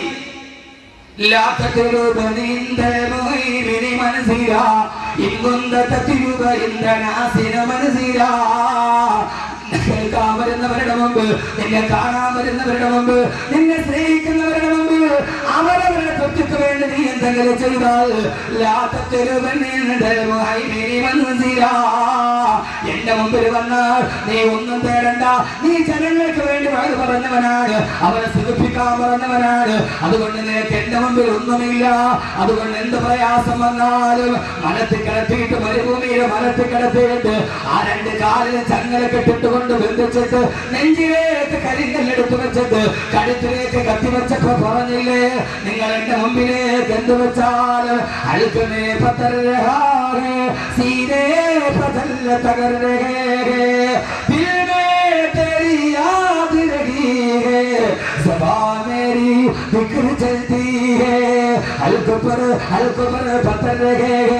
എന്റെ നെഞ്ചില് എന്റെ കഴുത്തിലേക്ക് നിങ്ങൾ ചങ്ങല കെട്ടിട്ട് ബന്ധിച്ചു കൊള്ളുക.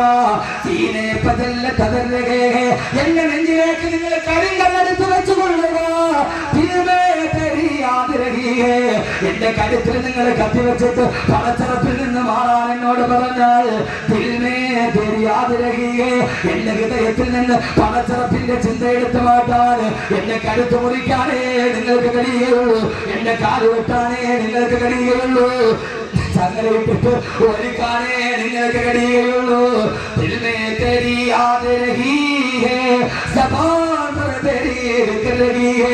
എന്റെ ഹൃദയത്തിന്റെ ഉള്ളിൽ നിന്ന് റബ്ബിനെ മാറ്റിക്കളയാൻ എന്റെ നാവിൽ നിന്ന് അല്ലാഹുവിനെ വിക്രമമായി നിങ്ങൾക്ക് ഇടയില്ലെന്ന് മല നീളന്ന് തുമയത്തുവിനെ ഹലബിനോട് പറഞ്ഞില്ലേ?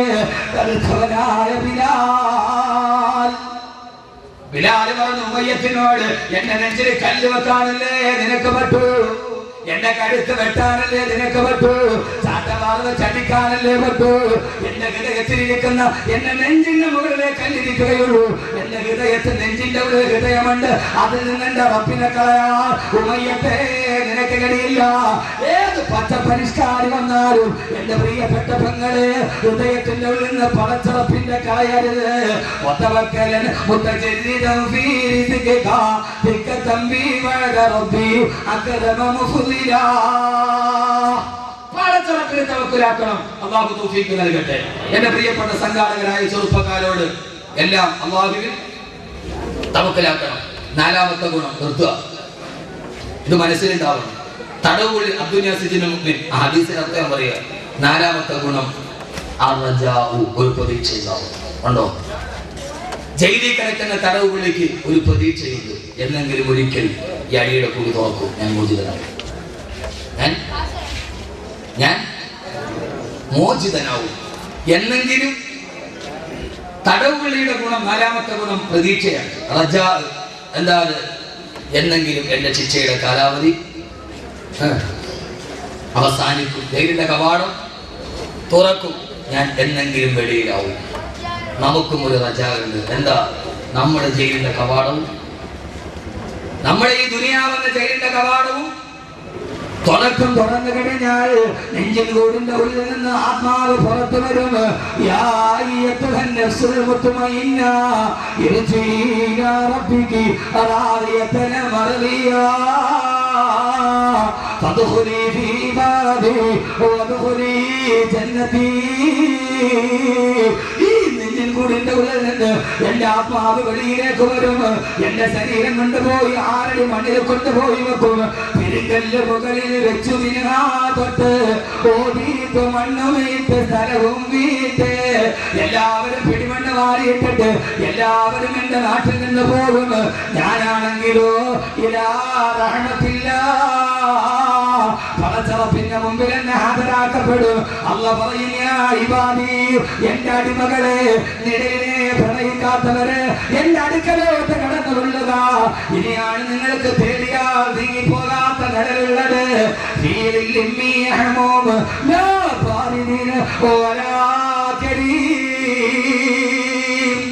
അല്ലാഹു നമ്മൾ അവിടെ എത്തിക്കട്ടെ. നമ്മൾ ഇവിടെ നിന്ന് പോകും, 6 മണിയിൽ കിടക്കും. അവിടെ നിന്ന് എഴുന്നേറ്റ് ആരും നിന്നെ രക്ഷിക്കുകയില്ല. രക്ഷിക്കുമെന്ന് കരുതിയിട്ട് നിലവിളക്ക് കത്തിച്ച് ആ നിലവിളക്കിൽ തന്നെ രക്ഷിക്കാൻ സഹസ്രനാമം ചൊല്ലി അവസാനം 1000 നാമം ചൊല്ലിയിട്ട് 1000 നാമം ചൊല്ലുന്നതിന്റെ അന്ന് ആ നിലവിളക്ക് പിടിച്ച വെളിച്ചെണ്ണയിൽ നിന്ന് തീ പിടിച്ചിട്ടാണ് സിനിമാ നടി സുകുമാരി മരിച്ചുപോയത്. സഹോദരങ്ങളെ, കേൾക്കേണ്ടത് ആ സമയത്ത് നിലവിളക്കിന്റെ വെളിച്ചമല്ല, കാതിൽ വന്ന് പറയണം, യാ അയ്യത്തുഹൽ നഫ്സുൽ മുത്മഇന്ന, നന്നായിട്ട് ജീവിച്ച മനുഷ്യ, ആഖിറത്തെ പ്രേമിച്ചവനെ, വാ എന്റെ മുമ്പിലേക്ക് വാ. ഇനി നിനക്ക് നീങ്ങിപ്പോകാത്ത നിഴലുണ്ട്. എന്ത് നിഴല്?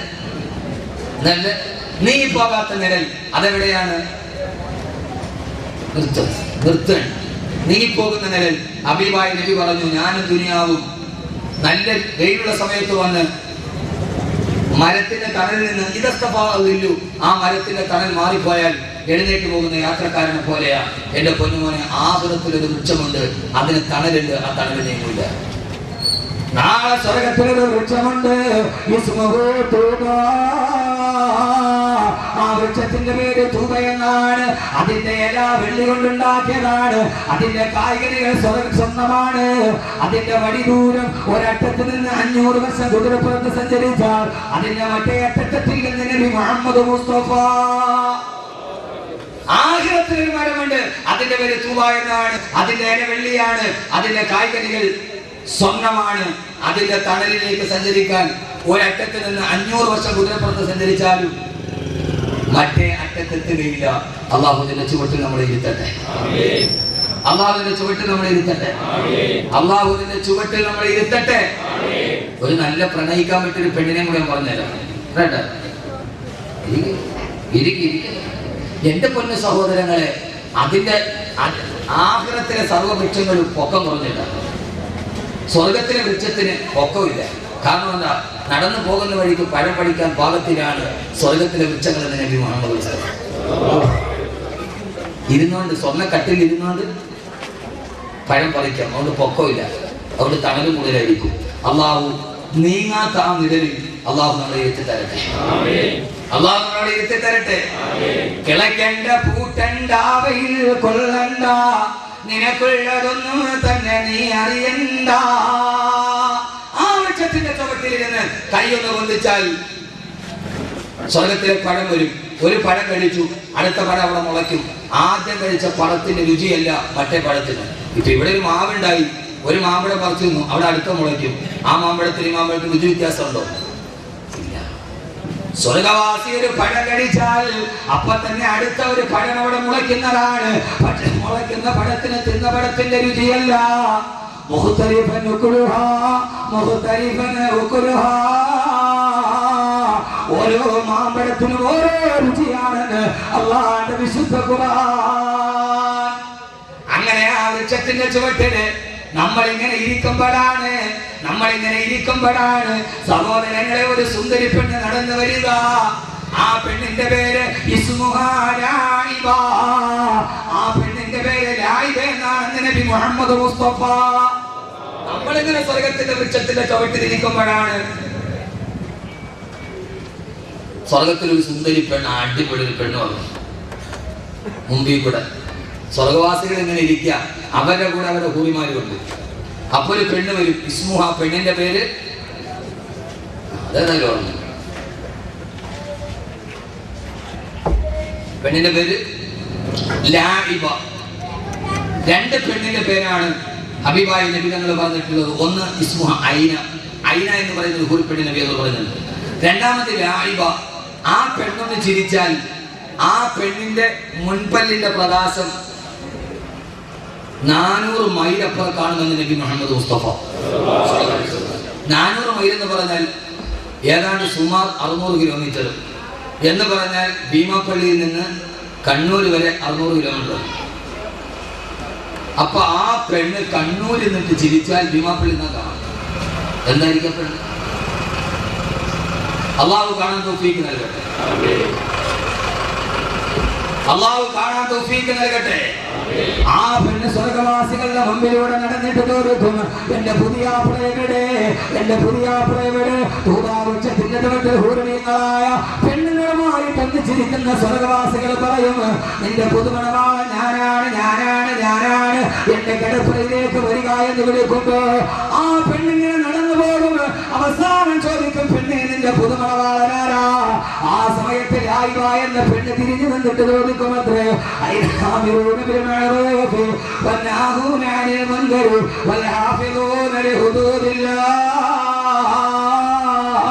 സഹോദരങ്ങളെ, നന്മയ്ക്ക് വേണ്ടി കൽപ്പിച്ചവരുടെ തിന്മേ തടുത്തവരുടെ അള്ളാന്റെ വിധിവിലക്കുകൾ അനുസരിച്ചു ഈ ഭൂമിയിൽ ജീവിച്ചവരുടെ ഞാൻ നിങ്ങളോട് വസിയത്ത് ചെയ്യുകയാണ്. അള്ളാഹുവിന്റെ വിധിവിലക്കുകൾ അംഗീകരിച്ച് ജീവിക്കണം. പടച്ചറപ്പിന്റെ ഇത് നിഴലാണ്. ഈ നിഴലിപ്പ് നീങ്ങിപ്പോയാലും ആ സമയത്ത് പടച്ചറപ്പിന്റെ വിധിവിലക്ക് അംഗീകരിച്ച് ജീവിക്കണം. സ്വന്തം ശിഷ്യന്മാരുടെ കൂടെ കാലയാത്ര ചെയ്യുമ്പോ ഖുർആൻ ഓതിയപ്പോൾ ആയത്ത് തെറ്റിപ്പോയി. പിന്നീട് ഇരുന്ന് കരയാൻ തുടങ്ങി. അസ്തഗ്ഫിറുല്ലാഹൽ അലീം, അസ്തഗ്ഫിറുല്ലാഹൽ അലീം, അസ്തഗ്ഫിറുല്ലാഹൽ അലീം. അല്ലാഹുവേ, ഞാൻ ഒരായത്തറിയാതെ തെറ്റിപ്പോയല്ലോ അല്ലാഹ്. കരച്ചിലങ്ങട് തുടങ്ങിയിട്ട് പിന്നീട് ഉസ്താദ് പറഞ്ഞ ഒരേ ഒരു വാക്ക് അസ്തഗ്ഫിറുല്ലാഹൽ അലീം. വീട്ടിൽ പോയി കാറ് നിർത്തി കരഞ്ഞുകൊണ്ട് ഇസ്തിഗ്ഫാർ പറഞ്ഞിട്ട് ഇറങ്ങിപ്പോയി. അന്ന് രാത്രി തഹജ്ജുദ് നിസ്കരിച്ചിട്ട് പാതിരാത്രിയിൽ പടച്ചറപ്പിനോട് പൊട്ടിക്കരഞ്ഞു അസ്തഗ്ഫിറുല്ലാഹ്. അവരാരും നിലനിർത്തപ്പെട്ടവരല്ല. എന്റെ പ്രിയപ്പെട്ട സഹോദരങ്ങളെ, മലപ്പുറം ജില്ലയിലെ പെരിന്തൽമണ്ണയിൽ നിന്ന് 10 കിലോമീറ്റർ അപ്പുറയാണ് പട്ടിക്കാട് ജാമിഅ നൂരിയ. ഒരു വലിയ പ്രസ്ഥാനത്തിന്റെ അവസാനത്തെ വാക്ക് പ്രസിഡന്റ് ആകുമ്പോഴും നിഴലിനെ പ്രണയിക്കുന്നവരും മുഴുവൻ ചുറ്റുകൂടി എന്ത് കയ്യിൽ വെച്ച് കൊടുക്കാനുള്ളപ്പോഴും പെരിന്തൽമണ്ണയിൽ നിന്ന് പ്രൈവറ്റ് ബസ് വന്നപ്പോൾ കൈ കാണിച്ച് അവിടെ നിന്ന് ജാമിഅ നൂരിയയിൽ പോയി ദറസെടുത്ത മഹാനായ മനുഷ്യനാണ് ബഹുമാനപ്പെട്ട ശൈഖുന കാളമ്പാടി ഉസ്താദ്. മഹാനവറുകൾ മരിച്ച ദിവസം കൂടിയാണ്, മഹാനവറുടെ ആണ്ടുകൂടിയാണ്. അള്ളാഹ് അതിനുവേണ്ടിയാണ് ഈ സദസ്സ് കൂടി സംഘടിപ്പിക്കപ്പെട്ടത്. അള്ളാഹുവിനെ കബറിടം വിശാലമാക്കി കൊടുക്കുമാറാകട്ടെ. അള്ളാഹുവിനെ കബറിടം വിശാലമാക്കി കൊടുക്കുമാറാകട്ടെ. അള്ളാഹുവിനെ കബറിടം വിശാലമാക്കി കൊടുക്കുമാറാകട്ടെ. ഈ ദുനിയാവിനോടുള്ള സ്നേഹം മുഴുവനെ നഷ്ടപ്പെടുത്തി, പിശാചിനുള്ള സ്നേഹം നഷ്ടപ്പെടുത്തി നിഴലിനെ പ്രണയിക്കാൻ, ആഖിറത്തെ പ്രണയിക്കാൻ അള്ളാഹു തൗഫീഖ് നൽകട്ടെ. അള്ളാഹു നാം ഏവരെയും സ്വീകരിക്കുമാറാകട്ടെ. ഒരൊറ്റ കാര്യം കൂടി പോകുന്നതിന് മുമ്പ് ഒരൊറ്റ മൂലി പറഞ്ഞു തരാം. ദുനിയാവിനെ മനസ്സിൽ നിന്ന് കളയണം, അത് ആദ്യം ചെയ്യണം. പിശാചിനെ കളയണം. പിശാചിനെ കളയണമെങ്കിൽ എന്ത് ചെയ്യണം? എല്ലാ ദിവസവും രാത്രി കിടക്കുന്നതിന് മുമ്പ് ഇത് പതിവായി ഓതുന്ന ആളുകൾ അവനെ പിശാച് സ്വാധീനിക്കില്ലെന്ന് നബി മുഹമ്മദ് മുസ്തഫ. എന്തിനേറെ അയാൾക്ക് സിഹ്ർ പോലും ബാധിക്കില്ലെന്ന്. ആർക്ക്? പ്രിയപ്പെട്ട സഹോദരിമാരെ, മഗ്‌രിബിന്റെ സമയമായാൽ മക്കളെ വിളിച്ചിട്ട് തലയിൽ കൈവച്ചിട്ട്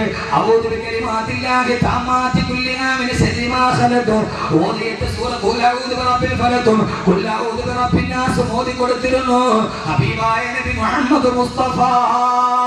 നമ്മളെ മക്കളെ പിശാച് പിടിക്കൂല, അവര് ദുനിയാവിന് അങ്ങനെ പോവുകയുമില്ല. അതുകൊണ്ട് മഗ്‌രിബ് കഴിഞ്ഞാൽ മക്കളെ വിളിച്ചടുത്ത് വെച്ചിട്ട് ഉമ്മ അവരെ തലയിൽ പിടിച്ചിട്ട്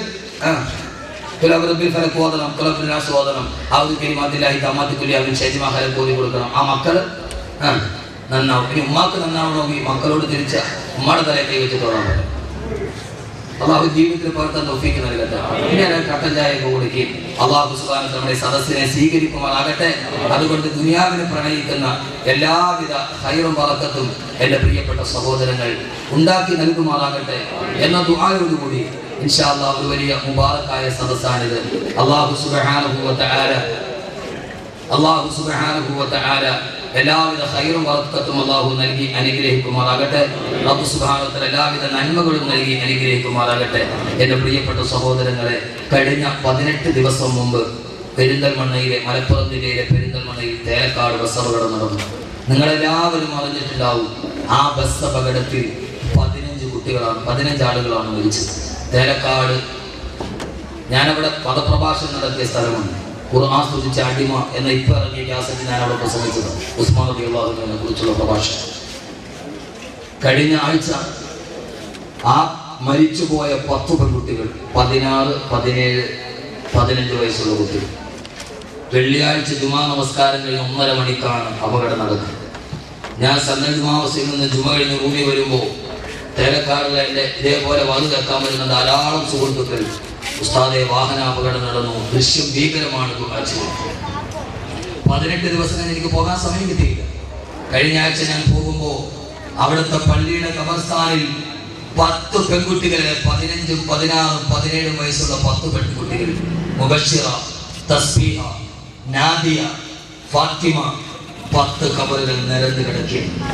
ആ മണ്ണിൻ്റെ ഉള്ളിൽ അല്ലാഹുവേ കരയാത്തവരാരുമില്ല. ഞാൻ അവിടെ വെച്ച് ദുആ ചെയ്തു. എൻ്റെ ആരുമല്ല, എൻ്റെ സഹോദരിമാരല്ല. പക്ഷേ ഞാൻ അവിടെ പ്രസംഗിക്കുമ്പോൾ അവരെന്നെ കണ്ടിട്ടുണ്ട്, ഞാൻ അവരെ കണ്ടിട്ടില്ല. എൻ്റെ വാത് കേൾക്കാനെത്തിയ 10 പേരാണ് 17 വയസ്സുള്ളവർ. അവിടെ 15 മരണ വീടുകളിൽ ഞാൻ കയറി ഇറങ്ങി.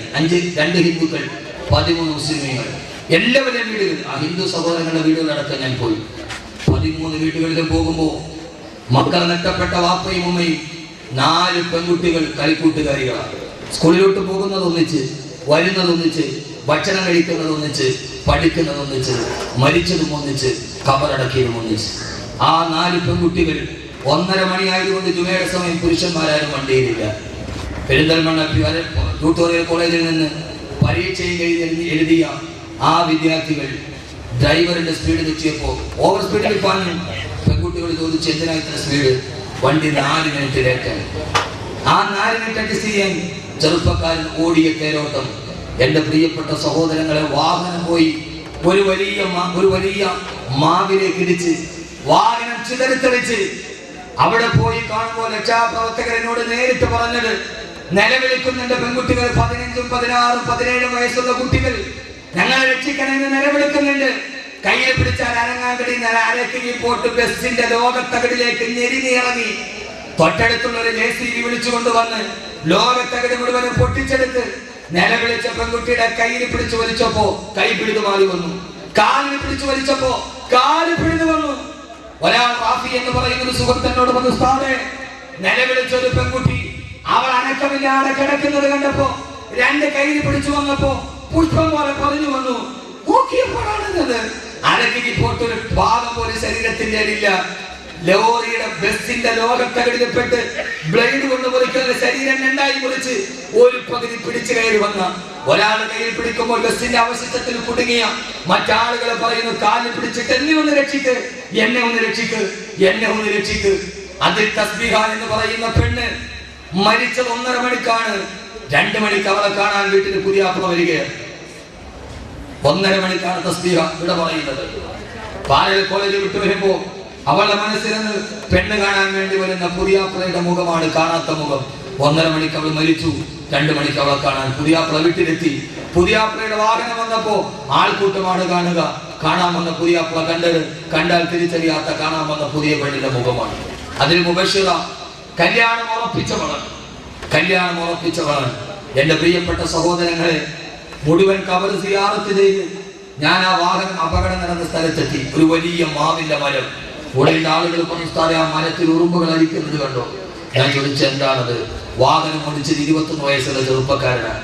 അവനെന്ന് രാവിലെ അവന്റെ ശിക്ഷല്ല കൂട്ടുകാരനെ വിളിച്ചു, അവൻ എനിക്ക് പനിയാ, നീ ഇന്നും കൂടെ പോകും. അവൻ പോയി മരണത്തിലേക്ക്. ഓടിച്ച വാഹനം നേരെ ഡ്രൈവർ ഇരുന്ന ഭാഗമാണ്, മരത്തിൽ പോയി ഇടിക്കുക. അവിടെ ഉറുമ്പുകൾ അരിച്ചു നടക്കുന്നു. ഞാൻ ചോദിച്ചത് എന്താണെന്ന് ചോദിച്ചപ്പോൾ, ഉസ്താദേ, അതാ മരിച്ച ഡ്രൈവറിന്റെ തല പോയി മരത്തിലിടിച്ചപ്പോ അവന്റെ തലച്ചോറ് മാവിൽ പറ്റി പിടിച്ചിരിക്കും. അപകടം നടന്നിട്ട് 18 ദിവസം കഴിഞ്ഞു. 21 വയസ്സുള്ള ചെറുപ്പക്കാരന്റെ തലച്ചോറ് മാവിലിപ്പോഴും പറ്റിപ്പിടിച്ച് അതിൽ ഉറുമ്പുകൾ പറ്റിപ്പിടിച്ചത്. എന്റെ പ്രിയപ്പെട്ട സഹോദരങ്ങളെ, 4 മിനിറ്റ് ബസ് ഒന്ന് ലേറ്റായപ്പോ അത് 4 മിനിറ്റ് അഡ്ജസ്റ്റ് ചെയ്യാൻ ചെയ്ത ഓട്ടം 15 പേരുടെ ഊഹിലാണ് കലാശിച്ചത്. ഇതാണ് ജീവിതം. അള്ളാഹു നമ്മളെ കാത്തുരക്ഷിക്കട്ടെ. അള്ളാഹു നമ്മളെ കാത്തുരക്ഷിക്കട്ടെ. അള്ളാഹു നമ്മളെ കാത്തുരക്ഷിക്കട്ടെ. ഞാൻ എൻ്റെ പ്രിയപ്പെട്ട സഹോദരങ്ങളോട് അൽഹംദുലില്ലാഹ് ഈ സദസ്സ് ഇവിടെ അവസാനിക്കുകയാണ്.